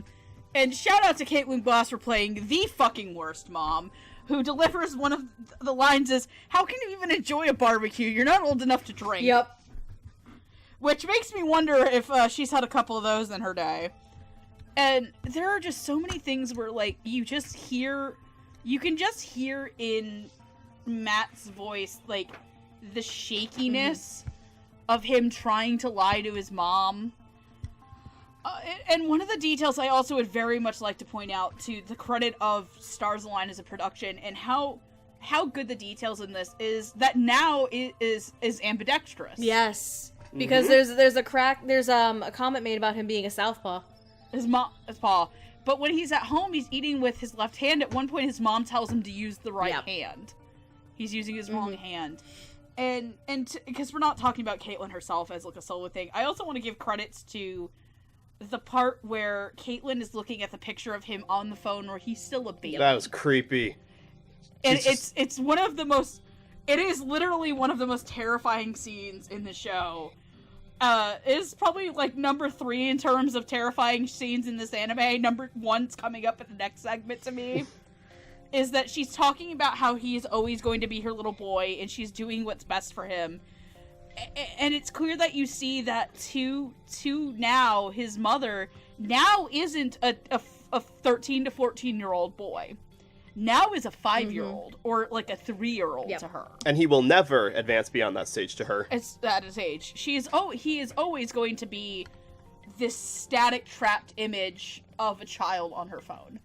And I really love how the scene where him and Taiyo kind of look at each other, and Taiyo goes, "What's the matter?" And I really like Dallas' acting. He goes, "Oh, it's nothing." And he, like, finally, he just blocks her call, puts his phone in his bag, and Matt's been through so much, and you have that moment where he's like, he's obviously badly lying to them and stuff. But to me, this one moment of optimism in Nao's life where he's just like, you know, I think I know why I like coming to this. I love soft tennis. It makes Nao feel alive, and you can hear that in Matt's performance. Yeah. And I think it's a very well done, subtle performance for this, and it's very grounded. And in a year where Matt has played one of the most over the top characters I think you can get in Chrome, And he plays another kind of piece of shit character in Ensemble Stars, and then because as of the time of this recording, this will be coming out in the dub soon, or this will be out. He's about to come back as Inasa in My Hero, who is about the biggest departure from Now that you will ever get. Inasa in general is the biggest departure from Matt Shipman you can fucking get. You'll ever get. That performance hurts him, apparently. Not surprised. So yeah, no, really big shout out to Matt. This is one of his more impressive performances. Absolutely. So, alright, so, biasly we're moving from Steph's favorite character to Megan's favorite character. Yay! This is now Megan's son. This is Megan's baby. Mostly because, we will explain why one of these characters is very, very, very near and dear to my heart. There is Rintaro Futsu, who is the vice president of the Soft Tennis Club. He is academically the smartest character on the team. He's a very sweet, good-natured, very, optimistic. He seems like a very good, sweet, optimistic boy, but deep down under it, you realize that Rintaro has immeasurable self-worth issues, stemming from the fact that he is adopted. Yep. And he was made aware that he was adopted at a young age due to Japanese law. Which, again, credit to this show that actually goes into this. Itsuki Amano is a fucking gremlin. Itsuki Amano is a smart alecky, very kind of oddly vicious boy. But you realize that it is kind of a way to self-protect himself. Itsuki... Oh god. I remember when episode 3 of this came out in the Japanese, because this is a show I followed in both languages. So many people were mortified when episode 3 came out. Oh boy. It was just really directed in a way that it was kind of hard not to. Yeah, remember when I said that, Nao's mom talking about how her son will never grow up was the third most terrifying thing in the show? To me, the first most terrifying thing in the show is how Itsuki got his back scars. Yep. Yeah. It is genuinely one of the most disturbing things you will ever watch in an anime. And I've watched like a lot of gore anime, and honest to God, Itsuki getting his back scars fucked me up hard. Yeah. Rain Man got nothing on this. It is a very disturbing scene. It really is. Like, okay, just to spoil it for people who haven't seen it, you find that as a baby that Itsuki's mother burned his back with boiling water. Yep. In a fit of the show does not go into it or say it directly. However, if you know things about the world, my theory at least is it was a fit of postpartum depression. That's not even like subtext at that point. The entire way that she's... It is straight up subtext. It is straight up text. Like, the way that it is described by the rest of the team is that she poured boiling water on him, and the only way they found out about it was that a bunch of neighbors heard him crying. Yeah. His own mother didn't react to it. It is a scene that is... Okay, look, I hate to dunk on people, like... If anyone says an anime that is this colorful and bright and that darkness can't be achieved through openly lit and openly colorful shot arrangements, you're a liar, because I would point to episode 3 of the show. I'm about to say, you're a liar, watch that episode. Just watch that sequence. Dear God. It is genuinely disturbing. It is so disturbing. It is genuinely something that I think I called Andrew after I told him to call me after he saw it, and he's like, Megan, what the fuck? Oh boy! So, playing Rintaro is Garrett Storms, playing Itsuki is Derek Snow. Garrett Storms you'll know as characters such as Kenta Akamatsu in King's Game the Animation, my boy Kashi Kiyomitsu in Tokunobu Hanamaru, and Rem Kaginuki in Dance with Devils. Derek Snow you'll know as characters such as Shira Kusakabe in Fire Force, Natsumi Sasuke in Ensemble Stars, and Lowen in Dance with Devils. Fun fact, his sister is played by Kate Bristol. Yep, because Itsuki's older sister is part of the girls' tennis club. Yeah. Okay, so I guess I'll start with Itsuki since I'm a little more familiar with Derek Snow. Of course, I've heard him in a few other things. The biggest, of course, being Shin from Fire Force. And while this doesn't really sound anything like that performance, since Itsuki, as we already mentioned, is a lot more reserved and snarky. Itsuki isn't like quite the edgiest of the boys, but he's definitely the most sarcastic. And Derek Snow does a really great job of giving him some sass while, still making the performance sound very natural. And I really liked how much he bounces off of the other cast members, especially Maki. And of course, in keeping theme with the show, his home life is very complicated. And I honestly really did have to look away from the screen during that whole hot water scene. Like, that was too much for me. And I also really liked Derek's delivery during that whole bit, where Itsuki kind of snaps at some hecklers who were like talking about his home life. And he just had the right amount of quiet fury for that moment. And it really just felt like something snapped at Itsuki during that scene, and I really liked how Derek played it. I also just like that in general, Itsuki only becomes more general at Itsuki only becomes more comfortable with letting the others see his scars after that whole scene resolves. And I thought that was a really nice touch. I thought that was handled really well, and I like Itsuki. Moving on to Garrett Storrs as Rintaro. I've heard Garrett Storrs and a few other things, but I'm a little less familiar with his voice. And I thought the approach he took for Rintaro was pretty interesting. While a lot of the other boys sound, generally very natural for the most part, Garrett Storrs' Rintaro has a very high and kind of nasally pitch to it that sounds a little bit more like a typical anime character voice, and it kind of immediately stands out from everyone else. At first, I wasn't too sure how to feel about it since it felt maybe a little distracting in the beginning. But the further I got into the dub, the more I felt Garrett kind of easing into it, and I definitely got a lot more out of the performance. And of course, it helps that Nao and Taiyo, Rintaro mostly comes off as a cinnamon roll. And Garrett does a really great job of making him sound very sweet and polite in a way that makes him kind of hard not to like. But also like Nao and Taiyo, he's a character with a lot of insecurities. And Garrett is just as strong during the moments where Rintaro is really down on himself. And as we already mentioned, a lot of that has to do with his being adopted. And Garrett does a really great job of, making Rintaro's fears that he has to live up to some kind of standard for his adopted parents to love him feel very sincere and also very depressing.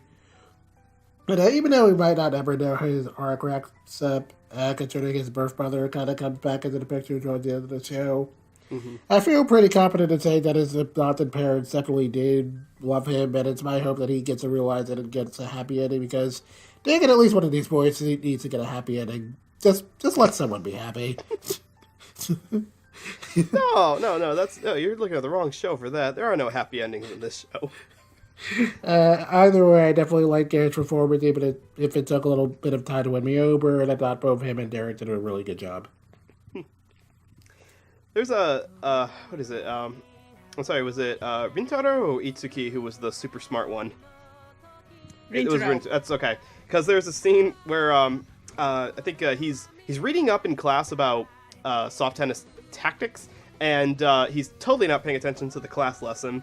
And then the teacher just says, "All right, fine, Rintaro, can you solve this math problem?" And he x equals 1, and the teacher's just looking at him like this. For once, could you not make it look like I'm not doing my job? So yeah, those little bits where you get... Fun fact, the teacher is played by Morgan Garrett that does that. She's also the coach of the girls' team. Yeah, we get a lot of really good... we get 2 really good teachers in the show. Morgan Garrett is the female soft tennis coach, and I forget who voices their advisor, the boys' team advisor. Aaron Roberts is their right, teacher. Yeah, because since we have a section devoted to him, I want to give those 2 credit because they sound like believably mid-20s teachers who haven't quite left high school yet, but are still a very good source of support for their students. Side note, it seems like that Aaron Roberts' character has something for a story. There's something there, but it doesn't go anywhere because this show got chopped in half. It does not go anywhere. They started a lot of things. Yes, that side manga that they'll get, I'm sure we'll flesh that out a little bit more. But for the time being, we're not talking about them. We're talking about Rintaro and Itsuki. Garrett's it's definitely the most cartoonish voice of the entire cast. He gives Rintaro this kind of warbled, cartoonish voice that is, I agree with Jed, it took a little getting used to, just because I thought the acting performances in the whole show would be a little more on the grounded drama side of it. So when you have a character whose voice is much more on the pre-puberty side of the middle schoolers, it becomes a little difficult to take some of the dramatic moments seriously. But luckily Garrett is a good actor, and the affectation he gives Rintaro helps to humanize his struggle with dealing with the fact that he's adopted, or his kind of snarky smartness to him. But it's still, he conveys a lot of emotion when he's confessing his backstory to them. He's kind of explaining about his mother's, she was a teenage mother, and he's been raised by, I believe it's aunt and uncle. I don't remember if he was related to them by blood in any way. No, I think the way that they put it, he was put into an adoption. Okay. Yep. So, yeah, so, and that final bit it's actually the first part of the final episode where he's running looking for his mom because he got a text that his birth mom was in the crowd watching. It also conveys, like, yes, this is how I would react if someone who I've never really met before was nearby. I'd want to meet them face to face. So good on Garrett for that. Now switching to Derek Snow. Have you guys ever seen a show called, Bamboo Blade? Yes. No. Yes, no. I have. I own Bamboo Blade. It's one of my also favorites. own Bamboo Blade. Thanks, Noah. Well, I haven't watched it yet, though. All right. Itsuki is involved in the one thing in the show that seemed like the least grounded in reality, and that is the fact that students who cause fights don't get suspended. Because in Bamboo Blade, there's a scene where a couple of characters, and this is kind of near the end of the show, basically they cause a fight to happen, and they're basically suspended from the school for that, because, schools look down upon that kind of thing. And Itsuki takes a racket, and he smashes the head of a kid who's picking on him. Who fucking deserves it? Okay, if we're going by unrealistic, technically speaking, Nao probably should have gotten a much bigger punishment for technically locking a child in a classroom, so I mean...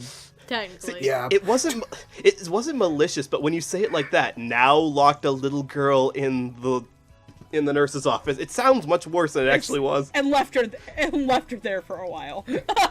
Okay, you're right, he should have gotten some punishment for that. And Itsuki not getting any punishment, really, for smashing a kid, making him bleed and breaking the racket on a guy's head, was kind of, okay, I see. We're sugarcoating that a little bit. But to make up for it, Derek Snow does also really good on portraying what is supposed to be, obviously, again, a pre-puberty middle school boy. Like, he gives a bit of a nasally voice to Itsuki. But because he has the challenge of matching the almost shit-eating grin smile that Itsuki has, especially when he's kind of like burying his sorrow for being picked on, or for the fact that he has to wear these scars and that his mom, very clearly wronged him, he conveys a lot of the the twisted emotions inside without it absolutely consuming him. Like, he hasn't gone Unabomber yet. He's still... Jesus Christ. Well, that went dark very quickly. Jesus Christ, Okay, Noah. when you have a character who's... Like, I just saw Fire Force, obviously, and, the archetype is, if you're constantly smiling, it makes you look a little bit evil. And Itsuki is smiling in scenes where he probably shouldn't be smiling sometimes, as kind of like his coping mechanism. Oh, Lord. But let it be known, though, that Derek does seem to get the fact that this is a character who is a good boy, who has a lot of things that he has to get over, and being on the soft tennis team really seems to help out with that quite a bit. There's a lot of camaraderie that the team has that helps them all get over their own individual hang-ups. And like you said, Itsuki being comfortable enough to take off his shirt and show his scars to his teammates is one of those subtle signs of progress that is nice to watch as the show goes along. He's Derek did a good job on this. I don't want to I want to say, just as a sign off here, postpartum depression is not something that I would have been comfortable with them making fun of, which I don't think they do. That direction on the scene where we see his mom being very miscombobulated because she can't take the crying. That's what that kind of anxiety and that strain on your body does to you after you've given birth, that's not something that can even be cured by some people. It's something that has to be helped with by being there as support. You need people there to help support you, and you yourself have to kind of deal with that until it no longer is affecting you. So the fact that they portrayed it accurately without really making a joke out of it is, I think, probably the highlight of, well, one of many highlights in the show. I'm going to start with Garrett Storms as Rintaro. Rintaro is a good boy. He's very smart, very knowledgeable, but like Megan was saying when he was describing him, he has problems with his self-worth because he's adopted. And it becomes a thing because he originally tells Toma about this, where like my own mom didn't, my actual birth mom didn't want me. Like, I'm not the son that my parents deserve because I'm not actually their son. Like, it just seems kind of heartbreaking when he yells that, he exclaims that. And then Toma's just like, basically like, what are you talking about? They're your parents. They love you. You are their son. Like, it doesn't matter. Like, if it wasn't for Japanese law, his parents probably would never have told him. Yeah, I think the implication is that if they didn't have to tell him, they wouldn't have. Like, when Garrett was explaining, like, the whole situation, how he had to learn when he was in 5th grade, like, his parents, they were, in that flashback, just, like, crying and upset. So you can tell that they didn't want to tell him. And that they always think of him as their son. And I think Garrett plays that very, very well. It is a very interesting story and dynamic that isn't explored a whole lot in the show, rather briefly in one episode. But then again, when we get towards the end of it, because of his birth mom trying to kind of come into the picture a little bit, which is very interesting himself. I would have loved if he had met his birth mom, but at the same time, I don't think he needed to at that point. Like, it's not a time for him to meet his actual birth mom. But Garrett's tone of voice, it's the ensemble stars thing. Where, like, thank the Lord I made Jet sit and watch that so he got used to it. like, very, very vividly remember Jet. We made Jet watch the first episode of that, and we had a guessing game for who plays Subaru in Ensemble Stars. We had Steph guess, so Steph eventually guessed, and Jet kind of was like, wait, what the fuck? And I look at her and I'm like, Jet, who'd you think that was? And he just goes, Dallas. That's great. Which, to be fair, Garrett and Dallas do play dueling leads in a show that is very, very close to my heart. It's fair. So. It's fair. Token Ranbu. No, but, like, it's the whole argument of, like, I didn't know Garrett Storms was capable of that kind of voice at all. And I'm glad I had the small introduction of Ensemble Stars at A-Fest before going into Stars Align. That way I can recognize, oh, that is Garrett Storms.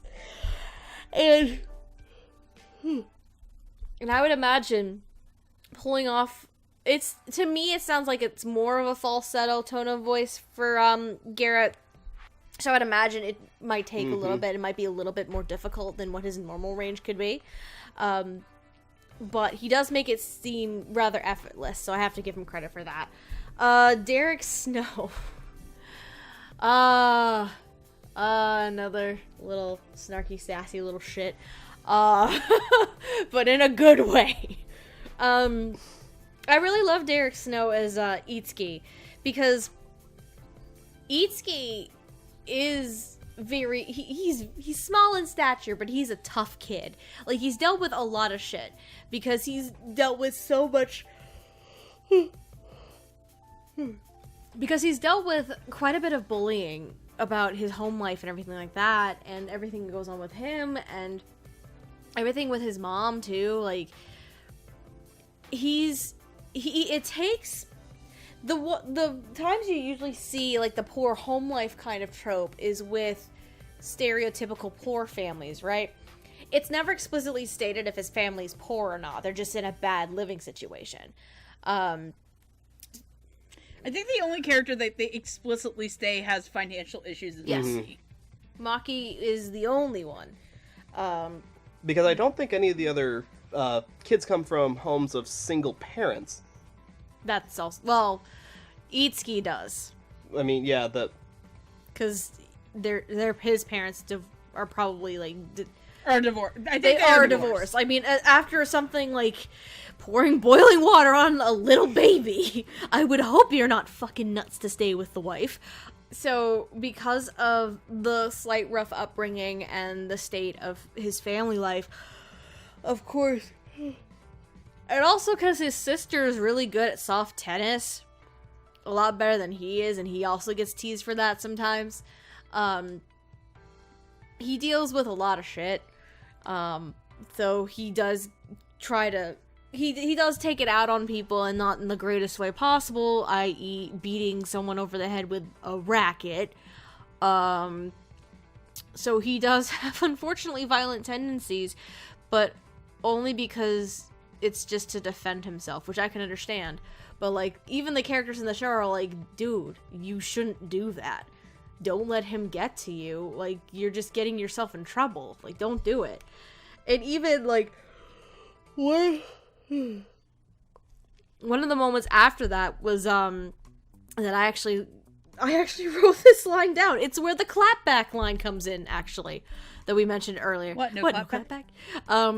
Was talking about, like, Itsuki, like, telling one of the other guys, yeah, don't let him get to you. Don't be violent or anything. And then one of the other characters is just like, you're one to talk, and he's like, yeah. And then it's just, I think it was Nao who was like, what? No clapback. One of the other more soft-spoken characters. But, yeah, Derek Snow, like, I'm gonna repeat what I said during frickin' W Awards, because probably this episode will come out after that. If y'all haven't been noticing Derek Snow as an actor, and you're sleeping on him, what the fuck is wrong with you? He is a great actor, and he does very, very well. And this role is another thing to add to his wonderful repertoire. That he's very, like, it's showing a lot more versatility, considering Itsuki is this kind of complex character. So, I do enjoy both Garrett Storms and Derek Snow. Though Derek Snow is a snarky little shit, and I love him to pieces. For me, I'm obviously gonna save Rintaro for last, because Rintaro is Megan's favorite character. Rintaro is gonna make me cry. Talking about Rintaro is gonna make me cry. So, for me, the thing I like about Derek Snow is that Derek Snow has always been a really good actor for me. I have genuinely liked Derek Snow in most things that he has been in. I think I went on record last year saying that I actually preferred his work over a very, very prominent Seiyu last year for a show he was in, so. I think the thing that I like about his Itsuki is that he does play Itsuki a little unhinged, but in a subtle way. Like, when Itsuki talks about, hey, did you know that a soft tennis ball still hurts can leave a nice nasty bruise when you get hit really hard? And he starts trying to fucking headhunt Maki. And you see that his defense mechanism is violence.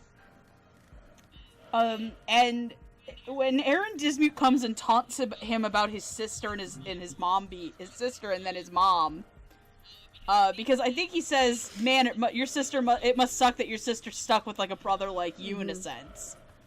And maybe this is why your mom's gone. And he just whacks this kid. Yep. Deservedly so. Side note, rest in piss Aaron Dismuke for that one. It's just, it's a head wound, it bleeds a lot. I'd also like to point out that the show goes very much, it's like, one of the other things I really like about Stars Align, it's like, yeah, no, that kid fucking deserved it, but you can't respond to it with violence. Like, where they're like, yeah, no, that kid fucking totally deserved it, bullying is awful. But you shouldn't fucking hit someone with a racket. Don't hit. I love Maki's delivery, but you can't hit people with your racket. Those things aren't cheap, you know. Cheap, you know. And there's so many little things about how, like, Itsuki doesn't change with the rest of the team because Maki's there, and he doesn't want Maki to know about his back. So, but Derek does such a good job at this, and it's hard to go expand on what makes Derek's performance so good when you guys have all kind of said it for me. That being said, just please, Derek Snow is really good. Put him in more things. But boy howdy, let's talk about Megan's favorite character. Son. Megan's boy, which, if you don't know, the first time I ever talked about Garrett Storms on the show, I fucking hated him.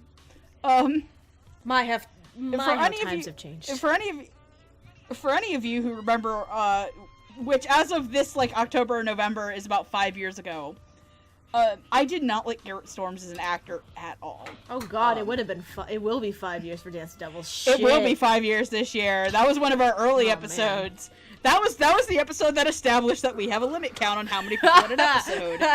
Never again. It also determined that Megan should never record on Pain. Oh yeah, you just had your wisdom teeth pulled. Yeah, so anybody who doesn't know this about the Dance with Devils episode, I had my wisdom teeth pulled 2 days before we recorded that. It was also around her birthday. I got my wisdom teeth pulled out on my 25th birthday. Please tell me you still have that picture somewhere that your mom took. It is... If I can find it, you can put it in the episode. It was great. For those of you who don't know, the way that I had to put ice on my face, because I had both of my wisdom teeth removed. My mom's way of doing this was taking a knee brace that was one side was an ice pack and the rest went around your knee, slapping the ice pack to one cheek, wrapping it around my head, and sticking another ice pack on the other side. I fucking love your mom. And then because it was my birthday, she put a happy birthday tiara on me. Took a picture. So here I am, bundled into my bed, glaring at her as she takes a picture of me, and I eventually just get my arms out and flick her off. It was so good. I remember her showing me that picture. I'd also like to point out that this is my adopted mother that I did this to. But I originally did not like Garrett Storms very much. To say that my opinion of him has changed in 5 years is an understatement because Garrett Storms is my most underrated voice actor in Funimation. I absolutely love him. I may or may not be biased that Garrett Storms also plays my favorite character in any anime of all time. But, that being said, I like the way that he plays Rintaro as a little high because I don't know if Rintaro's balls have dropped. But he also plays him with this earnest attitude. And Rintaro is always trying to be positive, even when it hurts. And just where he tells Maki that his parents adopted him and that he doesn't deserve them. And Maki's like, what the fuck is wrong with you? And I've seen so many people online write articles, it's like, oh, Rintaro, you shouldn't believe that, the patriarchy's a myth, yada yada yada. And I want to say this as somebody who's gone through those feelings as well. I did, around that age, go through very similar feelings where I felt like I had to do everything better because I was adopted and I didn't want to let my parents down. I have met one of my biological parents. Side note, I fucking hate her. I do not like my biological mom at all. She's a bad person. That can be left in. I'm okay with saying that. I went through those feelings of guilt and that I had to work harder because I didn't want to let them down. And I do think that there is that kind of, like, wistful... I don't even know if wistful is the right word. There's this sense that you know that Rintaro knows he's doing his best, but in his mind, doing his best is never good enough. And it's why when he plays at the tournament, it absolutely kills me that they told him right before it that his mom wanted to contact him because it stressed him out so much he was stiff. So when Itsuki's helping him off the court, and that's I think episode 10 or 11, and you can hear it in his voice, and the way that Rintaro, Garrett's delivery of, that's my mom, and you kind of just, like, want to start crying for him, because it's like, she may love him, and it is a-okay that if she has a bond with him. That is something that I also really liked about Saran Zamnai, that, Kazuki was adopted, and he has this moment with his mom, but they both mutually agree to, like, not keep it up, but I would have liked to see where that goes in the show, and I think Garrett did a really great job, and before I start making myself cry, I'm gonna stop. Alright, so, before we move on to our final player pair, we have to go over the Shinjo Minami support staff. They are the team manager, Yuta, Asuka, and I don't even know if I could call her, like, a fan of the team. She's just kind of She wants to see them fail sometimes, but in actuality, she wants them to succeed. She both loves that. She's literally Helga. I hate you, but I love you. She is! She's fucking Helga. Shut up, football head. Shut up, tennis head. Shut up, Maki. Shut up, Maki. To give her credit, she puts up with a lot of shit, too. This is true. Yeah. They are Yuta, Asuka, and Conoco Mitsue. Conoco is a kind of grumpy girl who likes to draw and draws kind of fetishistic-y art online, but eventually she starts actually wanting to do art itself, and her muse becomes Toma and Maki and the rest of the tennis team. Yuta, Asuka, they are, and I say they, another member of Maki in Toma's class who gets picked on for being gay. And yes, straight canon gay.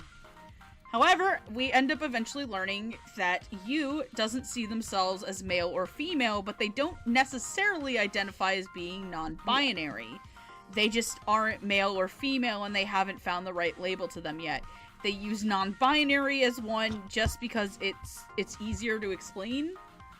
And they ask to be called Yu by Maki, after Maki tells them that a good friend of their mom, Sho, who's played by Kyle Phillips, is transgender. They were born female but identify as male. Playing Yu, Asuka, is Brandon McGinnis. Playing Kaneko Mitsue is Rachel Glass. Brandon McGinnis, you'll know his characters such as Koteo in 91 Days, Sonosuke Izuyoi in Danganronpa 3 Despair and Future Arc, and Yuta Hibiki in SSSS Gridman.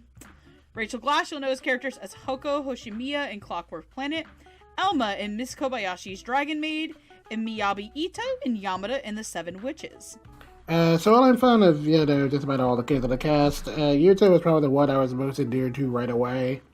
Even with how much queer rep in anime we've gotten, has gotten more spotlight over the last few years, you still have that vocal contingent of folks who firmly believe Japan doesn't care about SAW nonsense or whatever.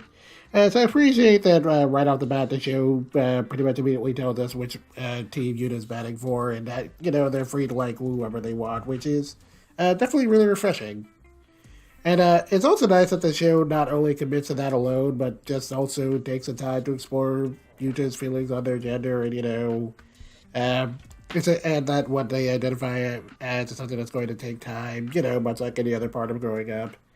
It's one of the more nuanced conversations I've seen on that subject in an anime, and it's definitely great to see stuff like that getting tackled more openly now, so... I started off by saying all this because, handling all that delicate subject matter meant that Brandon McGinnis he definitely had a lot of his plate with this performance, and, well, it could have been very easy to stumble somewhere with it, so I felt like he handled all of it really well. And he made Yuta come off as very warm and friendly while, still showing plenty of vulnerability when it came to Yuta's struggles with their identity. And I thought that Brandon's delivery when Yuta came out to Maki was probably the highlight of his performance, which is simply great because it's more or less the one thing he really needed to get right. I also thought that Brandon handled himself really well during Yuta's whole confrontation with their mother, and while it kind of sucked, we don't know how that arc's going to end up. Mm-hmm. It felt raw enough that it still kind of captured my attention, and it felt appropriately shocking. Moving on to Rachel Glass's Conoco. I gotta say that out of all the performances in this cast, my bad, this is the one I kind of had the most problems with. Kaneko is probably one of my favorite characters in the ensemble, since I really like her whole preteen gremlin personality and how snarky and cynical she tries to be about everyone. Unfortunately, I don't feel like Rachel Glass's performance really got that, because a lot of the times he just kind of came off as sounding really flat and stilted to me. And there were some instances where I felt like it kind of clicked, since Conoco sounding that way does kind of help to sell the idea that maybe he's just pretending to be more invaded as he actually is. And there definitely are a couple of moments where she gets off some snark. But the problem is that her delivery kind of carries that same dry, flat tone across basically every scene she's in, even the ones where Conoco is clearly supposed to be emoting. And while it never, outright took me out of the dub, it definitely did sound awkward compared to how energized everyone else sounded. I'll admit I'm not, super familiar with Rachel Glass in general, since while I've heard her in other things, it usually wasn't anything where she had a whole lot of spotlight. So this is kind of my first serious impression of her as an actress, I'm going to be honest and say I wasn't too impressed with her. Hopefully she'll floor me in something else, but as far as this show is concerned, I kind of found her to be the weakest performance. See, I don't want to argue with you about this. I don't want to come off as the person who says no, you're totally wrong about this, because I was actually quite endured by Kaneko's the way that she was supposed to embody the going through a phase of not quite knowing if she can make a career out of what she's passionate about, and also kind of shifting her focus on art, because we see from the comments that she's getting through a lot of her fans, quote unquote, on the internet, that her shifting to draw the boys playing tennis is way different from what she's normally known for, and that makes a lot of people mad, which is very realistic to the internet. And I do think that Rachel's handling of it didn't sound flat to me. It sounded stuck in between multiple emotions. Now, I can see why you would find that to be flat from the delivery of it, because you're right, it's not as flamboyant or as nuanced as some of the other characters. But I do like that it's yet another flavor in this rainbow of teen emotions that we get in it. So I would go to bat for Rachel's performance on this one. She just has a lot of good qualities that help shake up the dynamic. Plus, she has a Shea poster in the background of her room. That's got to count for something. Yeah. I mean, I guess it doesn't help that, I watched the entire show in Japanese before going back to watch the dub, so my mind was kind of leaning a little bit more towards what the Seiyu did, which I guess just sounded a little bit more of what I expected with that personality type, where it sounds, where it sounds kind of growly and, gremlin-like. So that's kind of, so I guess that's kind of what I expected this to sound like. I don't know, I'm trying to think, what kind of English performance in the past that we've heard would sound similar to that. I don't know. I was thinking a lot of characters off of You plays or something like that, but I don't know. Yeah, that's who I would have gone for. Okay, so it was a little different from what most people expected, but I liked it. I dug Rachel's handling of it. It's, again, I can see how maybe you would have preferred it one way or the other, but for a character who's, I think a lot of people would diss her as a character just because of the fact that, she's so obviously into the boys' team. Maybe not even, to date any of them. She's just, very passionate about what they're doing and trying to turn around their reputation as a D-list sports team. It was just interesting to watch.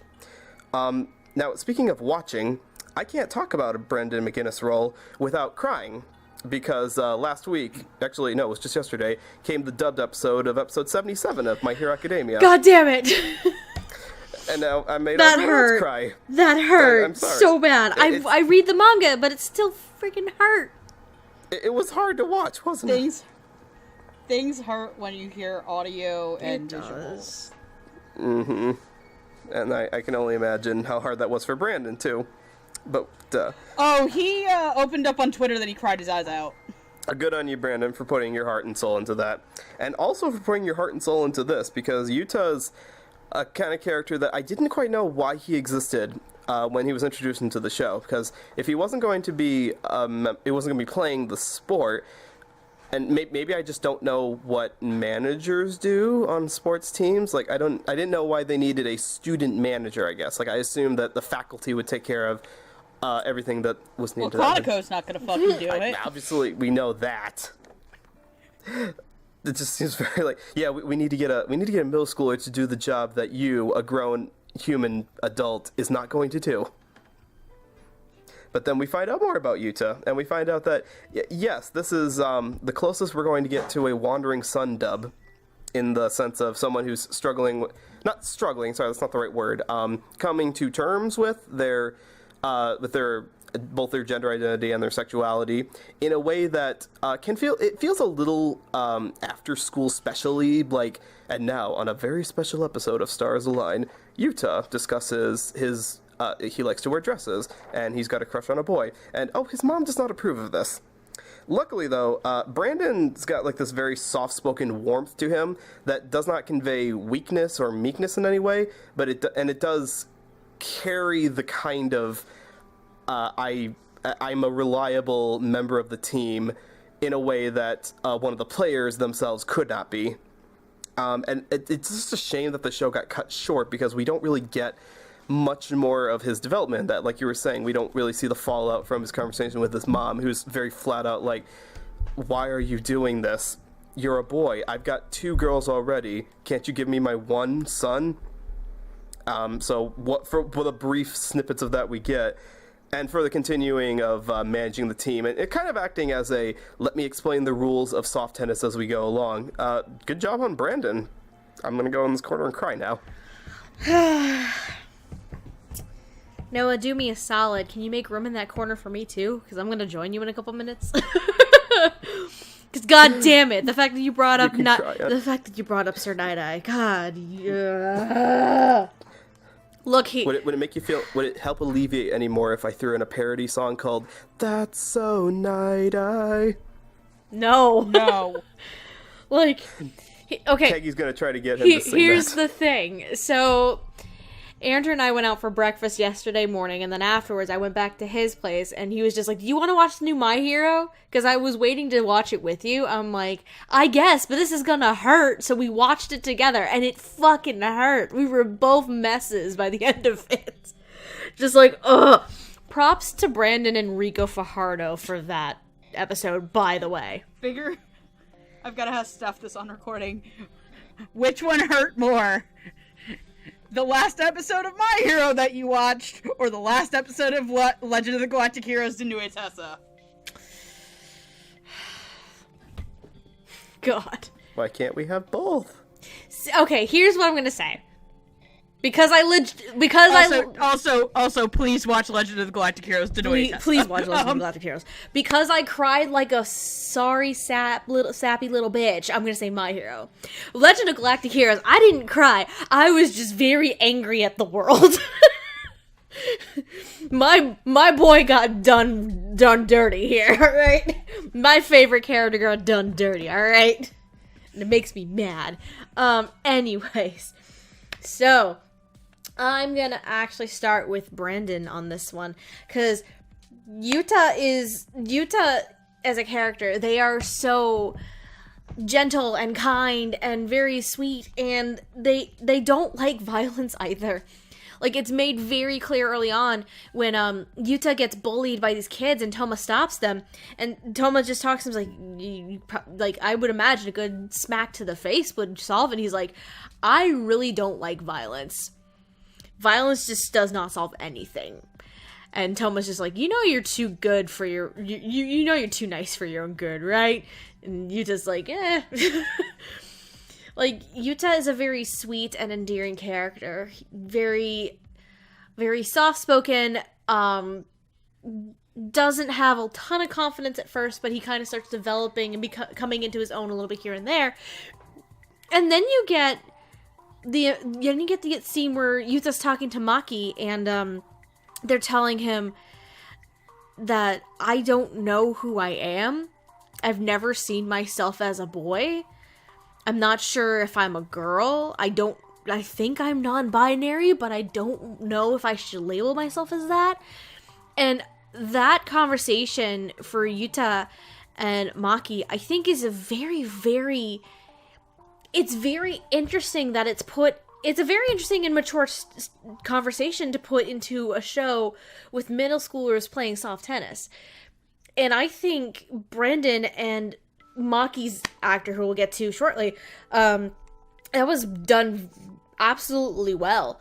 That conversation is like a legit serious conversation where it's like, you don't have to decide who you are now. Like, you have the time. You have the time to figure out who you are, but what's important is figuring out on your own time and not rushing into it. And knowing exactly who you are and what's going to make you happy. And I think it's a very well thought out and very mature conversation for a show like this. There's a lot of mature conversations that go on this.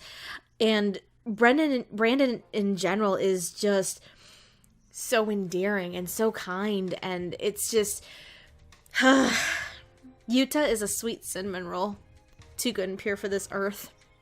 Even more so than some of the other characters we called sweet cinnamon rolls that are too good and pure for this world. If anything, Yuta is the most pure cinnamon roll, too good and pure for this earth, like bar none. And I love... Speaking of pure cinnamon rolls. And Brendan's portrayal of Yuta is, I think, phenomenal. And I'm very... I like the rest of you. I'm very curious as to the fallout with Yuta's conversation with their mom at the end of, what was it, episode 8? Episode 8, yes. Yeah.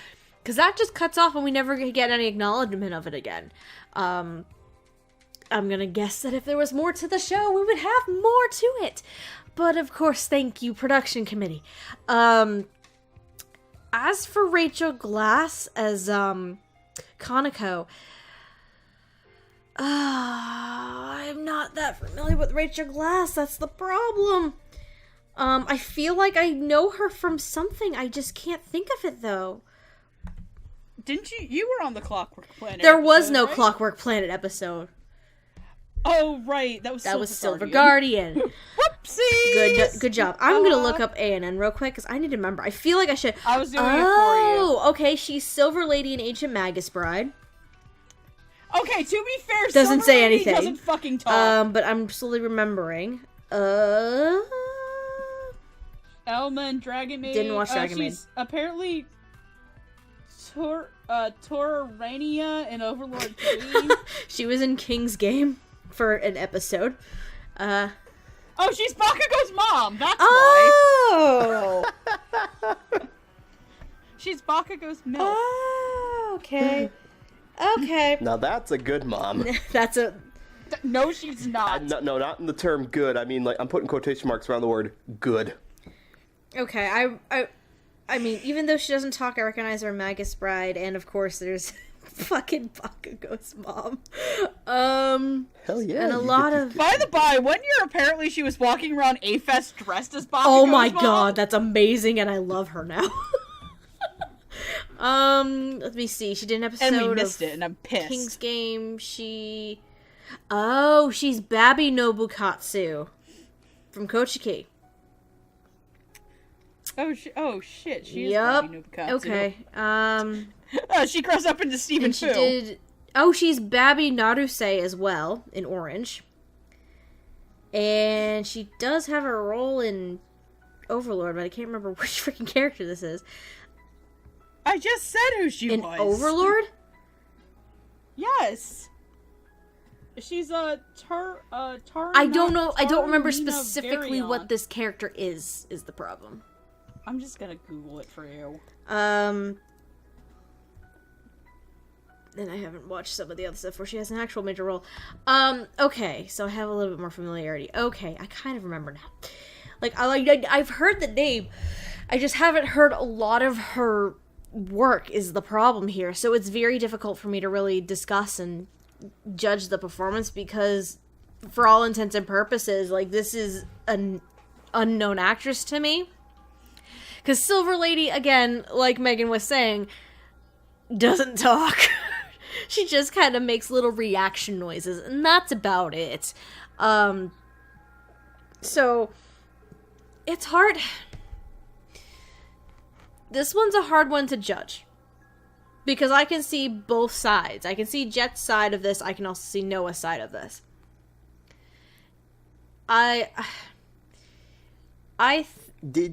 Did you like it?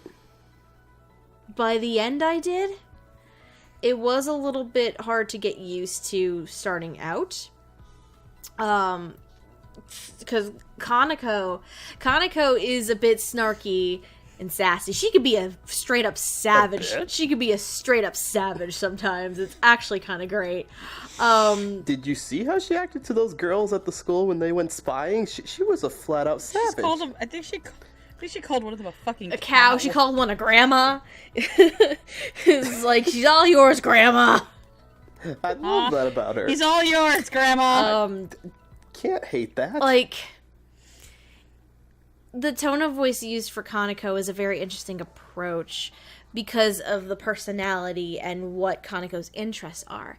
Because she's interested in art. She's a bit nerdy, but not overly nerdy that it's like, oh my god, I love this character and this is my favorite anime. It's not to that extent. Mm-hmm. But like, she's also very quiet. She can be around a lot of other people in her life. She's very quiet and meek. A very poignant moment that is mentioned is during the barbecue and it's Yuta who points this out. It's like, I didn't know you could eat that much. She's like, yeah, what of it? It's like, well, normally at lunch you don't really talk or eat a lot. Like, so she's a bit of a loner. She's very quiet, kind of very misunderstood. So it's interesting with the tone of voice and direction that they went in with Rachel. But I also can appreciate that because she does get bullied pretty often. Mm-hmm. By the other girls in the school, and even girls in a completely different school, because like she took one for the team, and she became a distraction.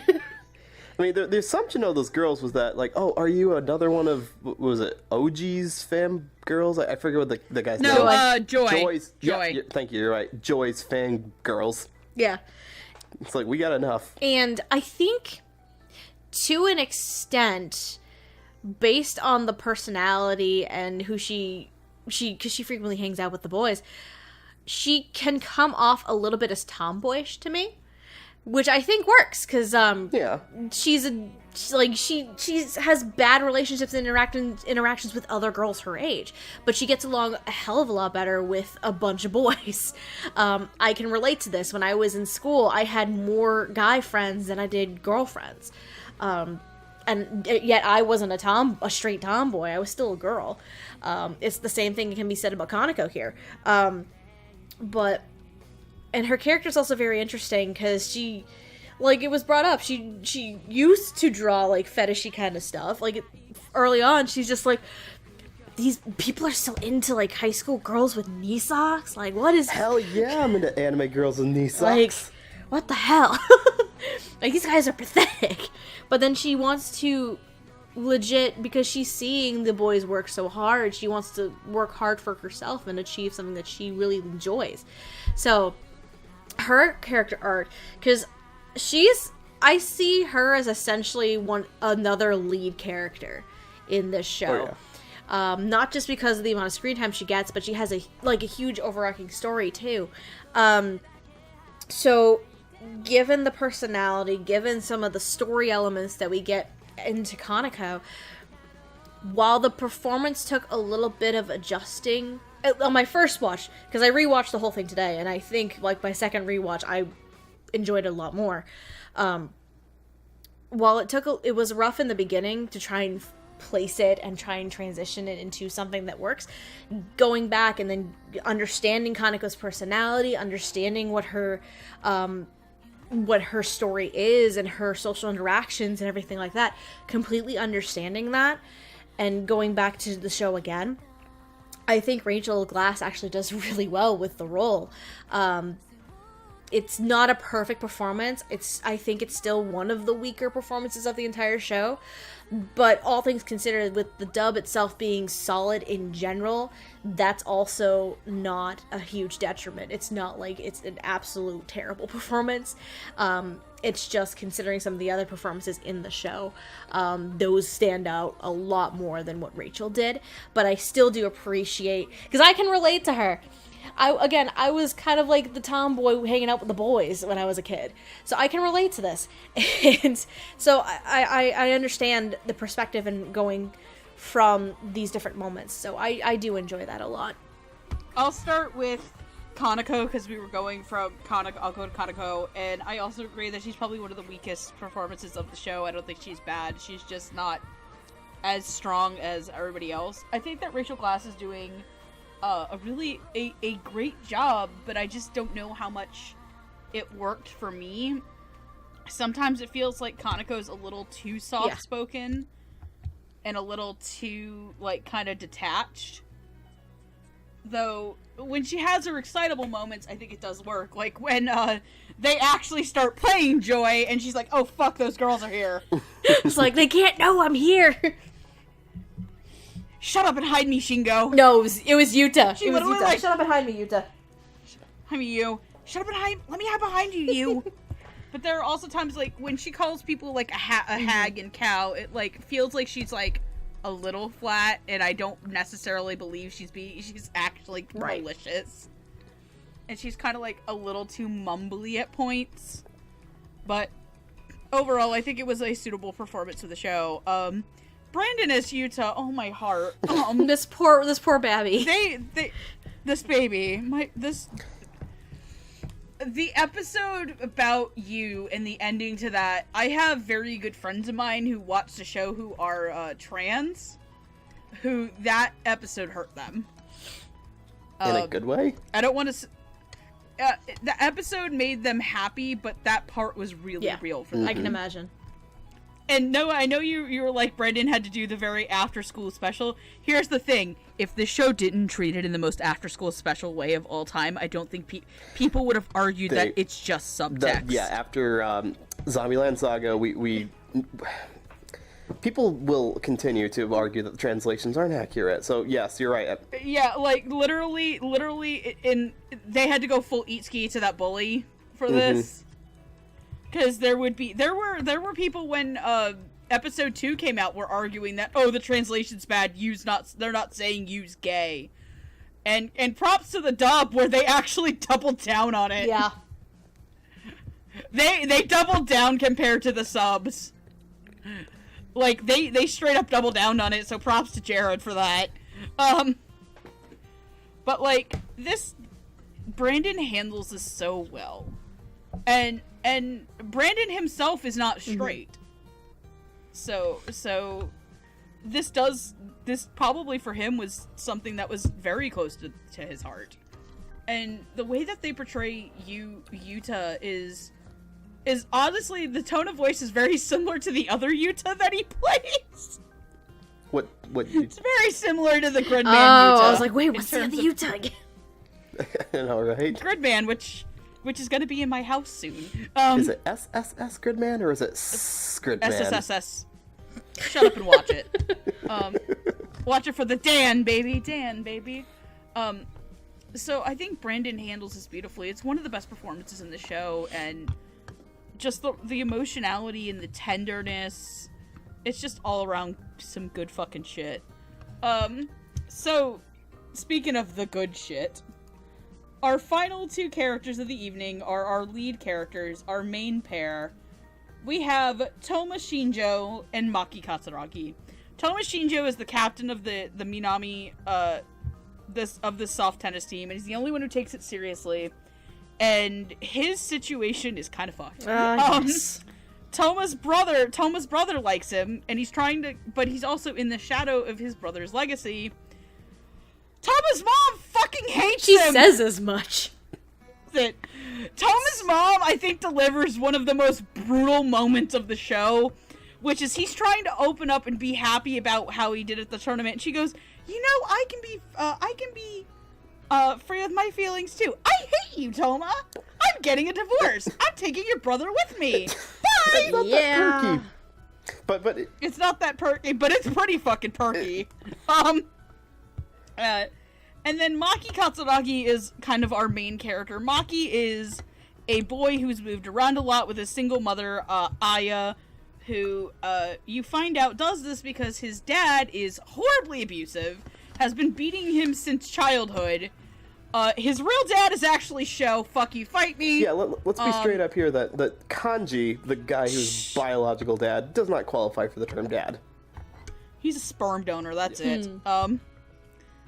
And Maki also helps to end the show off in the darkest possible fashion by buying a knife and going to stab his dad.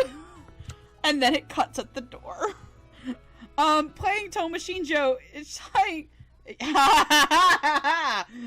Playing Toma Shinjo is Josh Gurley. Playing Maki Katsuragi is Justin Briner. Josh Gurley, you'll know his characters such as Kanata Hoshijima in Astra Lost in Space, Yuri Katsuki in Yuri on Ice, and Cartaphilis in The Ancient Magus Bride. His mother is played by Christy Sutton, and his brother is played by Christopher Wakehamp, his brother Ryoma. Maki Katsuragi, Justin Briner, is Frate Venetti in 91 Days, Natsuno Yoichi in Drifters, and Nova in Space Patrol Luluko. His mother Aya is played by Michaela Krantz, and his father Kanji is played by Brandon Potter. Okay, starting with Josh Grail as Toma. Josh Grail can basically do no wrong at this point, and right away he does a really great job of making Toma, sound a little more authoritative and mature compared to the rest of the boys. And you kind of get an immediate sense of why this group of slackers at least kind of listen to him, even if they do suck. But of course, like the rest of these boys, Toma has a lot going on, and while he, might try to be level-headed around his teammates, he can also be pretty quick to fly off the handle and get aggressive, and Josh does a really great job of making those angry outbursts feel natural, while, still making Toma feel sympathetic, since while he's angry at himself a lot of the time, he can still get angry for other people occasionally.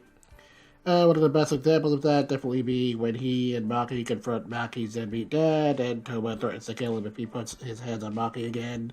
And you can definitely tell he means it, and Josh's delivery makes it feel equally righteous and deeply concerning at the same time. And while we don't know why exactly, it becomes clear as the show goes on that Toma doesn't have a very high opinion of himself, and his relationship with his mother definitely seems to reflect that. My personal theory based on the last episode is that, I don't know, maybe his dad had an affair and his mom resents him for that because it's a constant reminder of it, but we'll never know because, again, we only have half a show. But either way, I thought Josh was definitely just as effective in getting across Toma's moments of self-doubt. And that bit in the last episode where he just generally wanted his mother's approval, only for her to just outright shut him down, really broke my heart. And it was a really good performance for however much of the character we got, and I thought Josh did a great job. Moving on to Justin Briner, while in some ways casting Justin Briner here was a bit of a safe choice, there's nothing too wrong with a safe choice every now and then, so long as it, actually manages to deliver, and this one definitely delivers. Right away, he does a really great job of getting across Maki's personality as he switches between being sassy and to the point about how he feels, while, also just being a very empathetic kid who looks out for his friends. With both aspects of the character kind of being very interchangeable. One of the best examples of this is probably when he's first asked by Toma to join the tennis club, and he only agrees under the condition he's being paid for it. You're kind of meant to be under the impression that he's being sincere in the moment, but there's also kind of the implication that both his deep respect for Ryoma and kind of seeing Toma's desperation in that moment kind of helped to influence the decision a little bit. And Justin's performance definitely got across the notes in that moment very well. And just in general, I thought a lot of his interactions with the other club members were pretty fun, whether, it's him commenting on how bad they are because he thinks they're capable of doing better, or, him just being very open-minded and supportive of you. And we get to see a lot of different aspects of Maki as a character, and I thought Justin handled them all really well, to the point where Maki kind of goes from, being the very snarky new guy to kind of being the team mom, and I thought that was a really nice transition. And, but of course, having said all that, Maki definitely has one of the worst family situations out of all the kids, and his terrible, terrible father is just really awful. And as confident as Justin plays Maki a lot of the time, the moments where Maki kind of tenses up in fear of all the memories of his father's abuse feel just as genuine, and just definitely handled that shift really believably, and I honestly got a lot more of those moments listening to him in the dub than I did listening to Natsuki Hane's performance, and that's definitely saying a lot. Of course, it's also kind of hard to, talk about Maki's character without breaking up that whole knife scene towards the end of the show. And, okay. And while it would have been very easy to destroy the tone of the entire show by making the moment where Maki decides he's going to kill his dad feel very, melodramatic and over the top. But Justin's delivery feels just raw enough in the anger he feels in that moment that it feels pretty believable, even if it is a very terrible decision. And while I really, really would like to know how that whole bit ends, I thought that in the meantime, Justin did a very fantastic job, and he was definitely the big stand of the whole time, so good job. To piggyback off of that, both these characters are performed very well. I can't really add anything extra to that, because at this point, if you're watching the show and you don't like the two main characters, you're probably not going to like the show overall. If you don't enjoy watching Josh and Justin decide strategy on the court to defeat different kinds of enemies and decide, okay, let's aim for the weak point to put Joy out of commission, or let's just run up and down the field to take these twins out. And if you don't enjoy that camaraderie, I'm not sure what more of the show you could really enjoy, because that's a good chunk of the show. But to give full credit on the fact that the full cast does not really get better as the show goes along, because they all started out really strong, which is a testament to a simulcast, because most dubs kind of start out a little bit shaky as the actors learn more about their character or what kind of archetypes they're playing. In my opinion, everyone started out at like a 9 and ended at like a 9.5, if that was even possible. Josh in particular has got this vibrato in his voice that does convey a leader personality underneath the surface, but it's masked by this insecurity of not being as good as his brother, and also the issues with his mom. And so throughout the entire show, Josh kind of like builds more confidence throughout the whole thing. Kind of after his walkout in episode 3, once he comes back, he is the leader that the team finally deserves. And Justin's I kind of also sometimes wonder, like, how many times I'm going to hear Justin and not be able to hear Deku. Like, I think I had that problem a bit in Sari Zanmai, but in this show, it didn't really stand out as much, probably because this is a very different kind of character for him. He doesn't get, he doesn't cry quite as much as Deku. He's not trying to be funny. Like, it's not a comedic kind of over-the-top voice. It's just very serious. Like, he's got these issues that he's trying to congeal because he wants to mature into a fully functioning adult, which is tragic because middle schoolers should not be trying to be adults. And in scenes where he has to be scared because, Kanji is, threatening to hurt him, then he sounds scared. When he sounds confident, he sounds confident. When he sounds worried because his racket got smashed and he has to ask for a new one, he carries that across very well. It's a very human kind of voice that really does carry the entire show from beginning to end. And I can't really think of ways that these two could have improved on their performances because they are just so fun to listen to. So good job, both of you. I'm gonna start with Toma as well, and because I actually don't have a ton of notes for Josh's performance as Toma, because there are quite a few characters that are similar to Toma that Josh has voiced before. Kanata from Astra to an extent, even though Kanata is a bit more of a goofball idiot, but like the whole leadership aspect and is one of the main pieces of that I think comes across very, very well.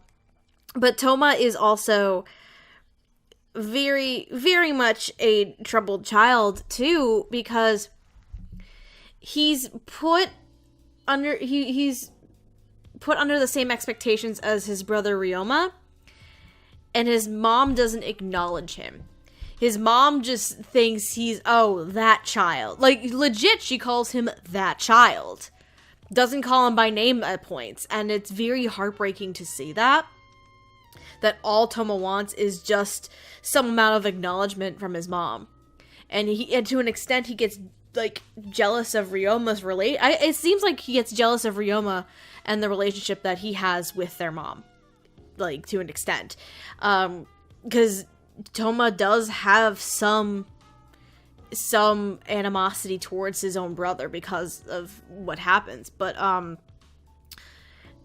and the last episode definitely pulls that through too, when Toma's on the phone with his mom and he's actually like talking to her, and this is the happiest and sweetest that he's ever interacted with his mother in the entire show, only for it to come crashing down because his mom just hates him for some reason.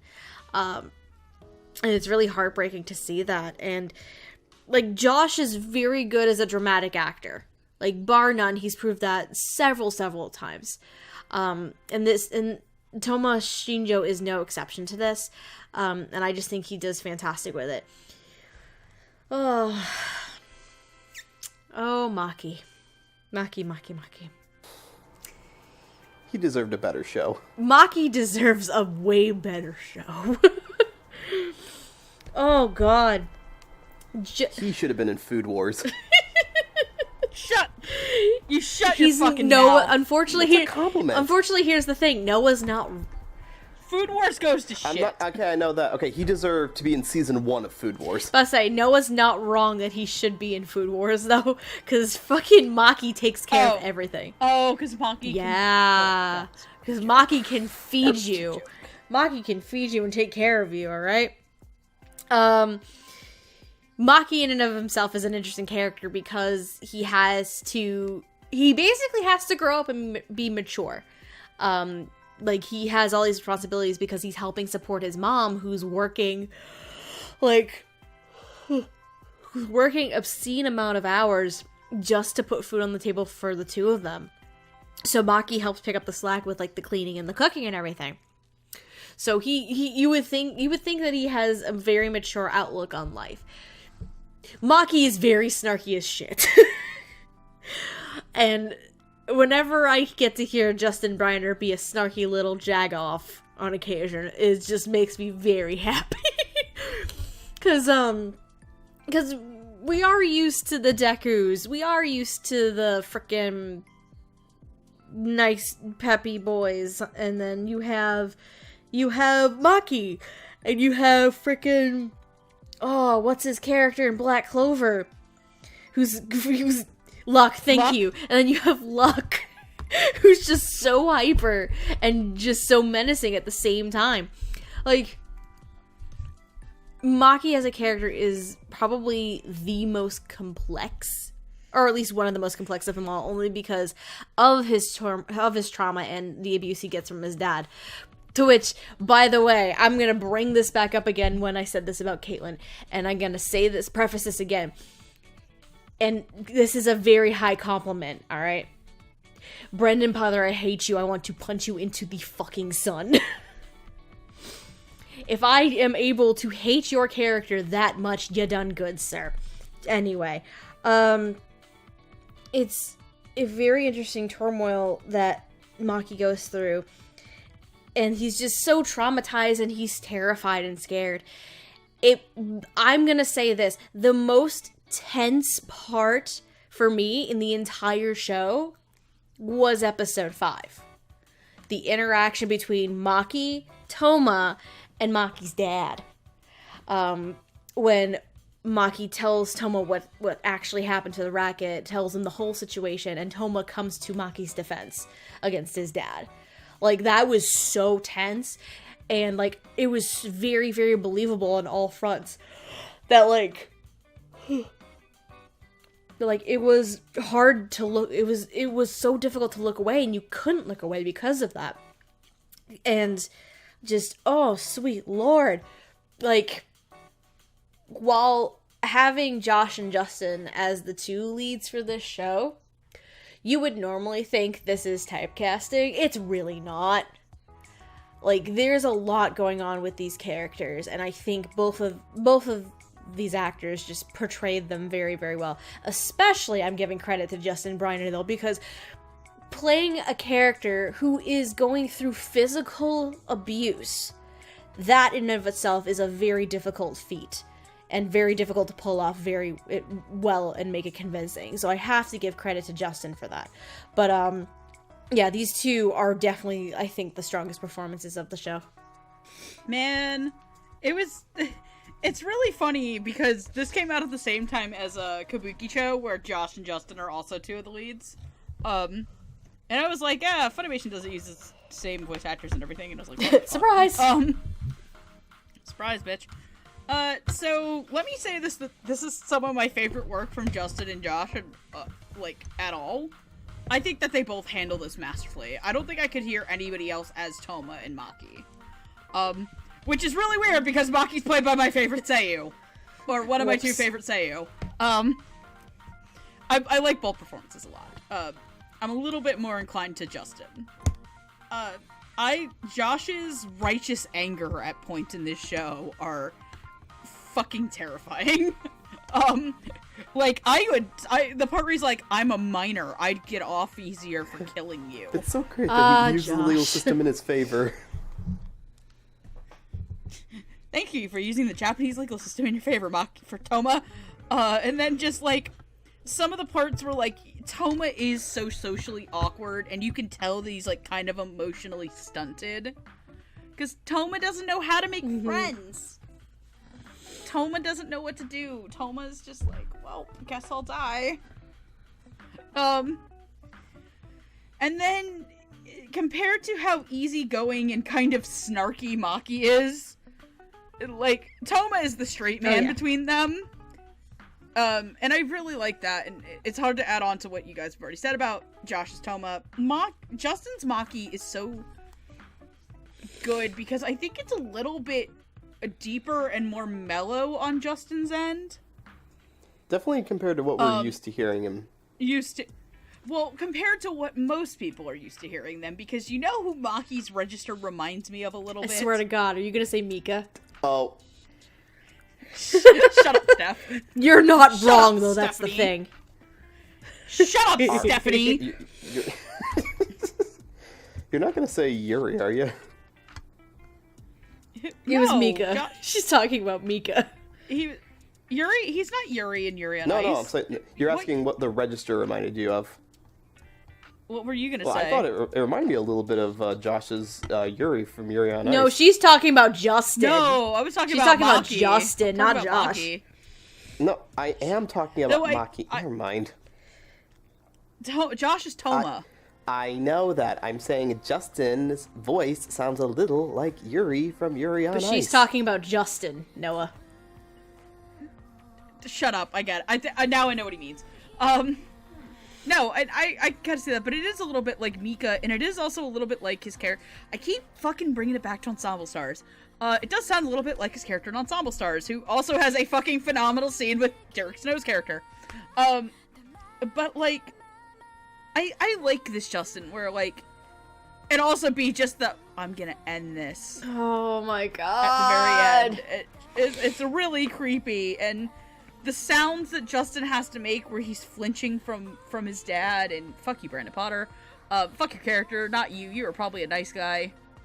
But it's sad, and most people know Justin for his over-the-top yelly characters. Your Lux, your Dekus, your Ginros. This is such a nuanced and subtle performance, and there's a reason it was on the fan vote last year. It was probably Justin's best work of the year, in my opinion. So yeah. With that being said, it's time for our final thoughts. Jet, go ahead. So I've been a fan of Kazuki Akane's... I've been a fan of Kazuki Akane's work ever since I checked out Align a few years ago, and Escaflowne a couple of years ago. So I was really looking forward to this show. And while again I was expecting something on the fantasy end going into this, since again his last couple of works were something like that, instead he decided to double down on the coming of age scenes that were in a lot of his other works, and he instead made something that felt a lot more grounded and raw. This show definitely has a lot to say in regards to the ways parents can treat their kids as accessories instead of grown people. And again, even considering this came out in the same year as Astro Lost in Space, which had a very similar theme, this show touches on similar kinds of abuse in ways that feel a lot closer to home. But with all that in mind, I'm definitely glad that same level of energy mostly translated into the dub. And we got some really grounded and very hard-hitting performances out of it. It definitely wasn't a perfect production, but I really enjoyed it, and I felt like Jerry Jewell, Jared Green, and the rest of the staff and all the actors did a really great job in translating the show into English. And it's definitely a job that is very much worth giving a fair shake. And it is. It's the kind of dub that really, you can look at it, you listen to it, and you kind of roll around in your head like, how could you improve on this in any way? And I think the only way that some people would recommend improving would be some of the voices maybe less cartoonish and more grounded to like what people sound like in the real world. But it's not that kind of show. We don't get the same emotional impact if this was like a reality show or like a K-drama. I really don't think so, because a good chunk of the emotions out of this is coming from taking stuff that may seem over the top in how parents can treat their kids, how kids can react to that, how kids can treat each other, and realize this is rooted in the real world around us. Maybe not all at once, like it's not as clean and presented to us as a show is, but there are elements of it that we can recognize. And in dubbing this, the cast did a really good job on this. It supersedes all expectations I had of it being just another sports anime, which sports animes are perfectly fine. I just haven't really found any that are like my exact cup of tea. But when I see people who are like picking out their favorite volleyball characters or their favorite Kuroko's basketball characters, I get it in watching the show. I get the connection you have to this, because these boys are just trying to do their best. They don't have any major victories in the show. They don't become champions in what we see. They don't even necessarily become better than any of the teams they're going up against. They're just doing the best that they can. And that's endearing to watch. So if you're going to, if you're willing to subject yourself to this kind of emotions, with the caveat that some of it may make you feel a little bit uncomfortable, because that disclaimer is there at the beginning for a reason. It will make you uncomfortable. Definitely give this a watch, even if getting by the end you will not be happy for how it ended. Okay. I don't even know where to go from all of this, because Stars Align as a show, it is very, very, very complex. It is very, very heavy on character drama, and all of this character drama and character trauma too, because of so many different aspects and different pieces that we've been touching upon this entire episode, from child abuse to gender identity to postpartum depression to adoption to Lord knows what else. But like, the show itself is great, and I love it to pieces. The dub is great, and I love it to pieces. It takes the material and the different subject matter for these characters. It takes it very seriously. It doesn't overplay it. It doesn't play it as a joke. It keeps the show grounded in reality. And I think that's a testament to the writing and the directing of the show itself. Keeping it as something very relatable to plenty of people.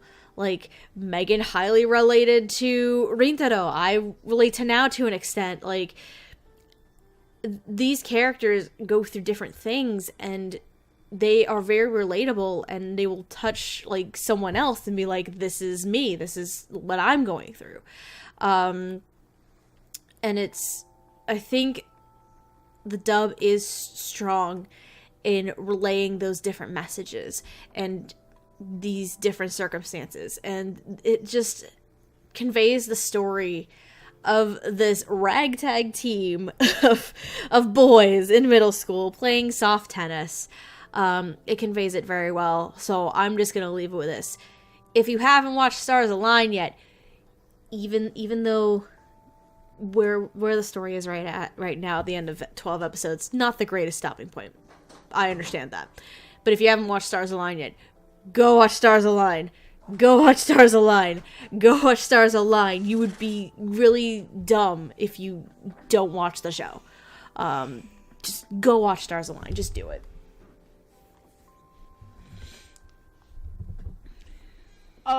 Yeah, when this got picked up, I didn't know anything about it. I just knew it was about tennis. So I was like, I like sports anime. Sports anime are great. I love AIKI. I love Kuroko's basketball. I love Yuri on Ice. And this did the thing for me that I loved about Yuri on Ice, where, yes, it was about a sport, but that sport was also a vehicle to tell a very interpersonal drama story. Where in Yuri on Ice, it was the story of two men falling in love with each other.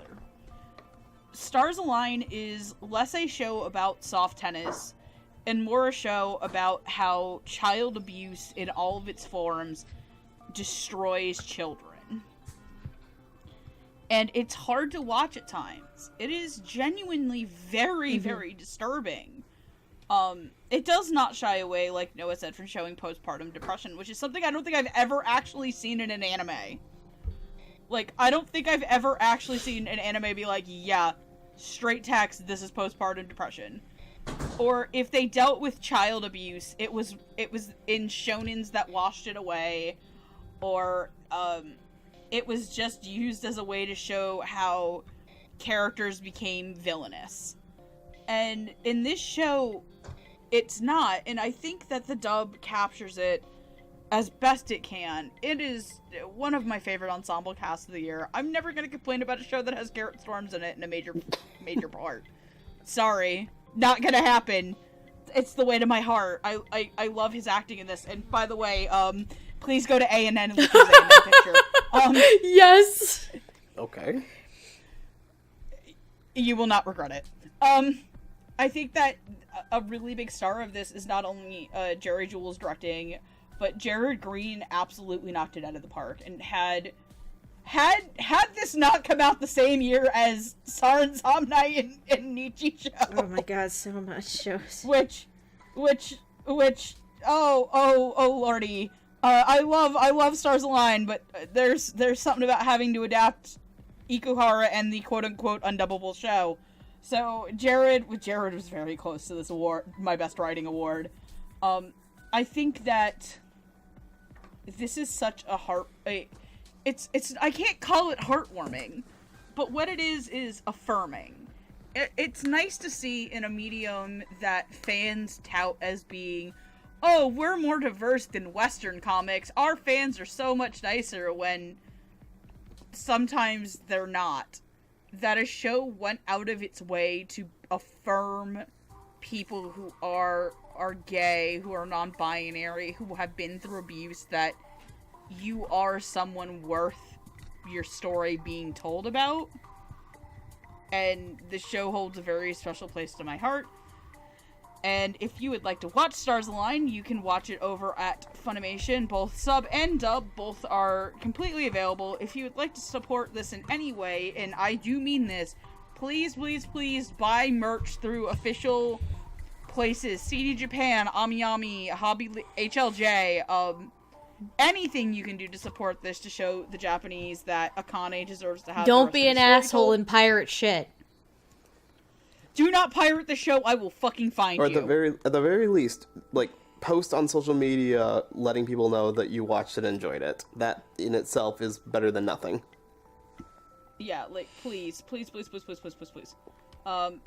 I am also trying to... Okay, there we go. If you would like to support Dub Talk, you can follow us here on YouTube, YouTube, Twitter, Twitch. Tumblr is dead. I keep making I do too, it's fine. Time. If you would like to support us as a one-time donation, we do have a link to below to our Ko-fi.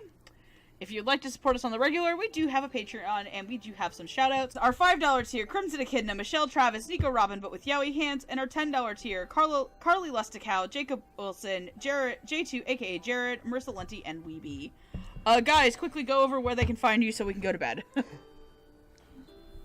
My name is Jed. You can find me on Twitter at Divine Nigga, where I will occasionally, where I'll just usually be talking about cartoons or whatever. You can sometimes find me on my blog, Enemies of Infinity, where I will sometimes write things, and You can also find me occasionally with Andrew on Podcast O&A, where we will usually talk about anime news. Cool. My name is Noah Clue. You can follow me on Twitter at Noah Clue, where I will talk about all things in the animation medium from around the world. I was super excited last night to watch the Annie Awards because, even though I'm not a huge fan of it, Klaus beat out Disney and DreamWorks for all the major awards, so yes for overthrowing the establishment. Look, the only thing that matters is Satoshi Kon got a posthumous award. That he did. That's the only thing that matters around here. Need more. Now we just need to license Paranoia Agent. Ah, yes, this is true. Anyway, my name is Stephanie. I'm also known as Lilac sometimes. You can follow me on Twitter at Lilac Anime Review, with review being spelled R-E-V-U-E. I also have a blog that I really should post on at some point. It is lifeandtimesotaku.wordpress.com. Cool, my name is Megan. You can follow me at QueenEra2. I shitpost. I shitpost and I love on my boyfriend, Roots of Justice. So thank you everybody for listening. Tennis match over. Hopefully we can all go. And we can all go to bed now. Seriously, thank you guys so much for listening. Please legally support Stars Align. Please. And remember, please legally support Stars Align. And remember, we love you no matter who you are. Otaku. Good night, everyone. Even in an ever-changing world, only the starlit sky will not change. Aloha!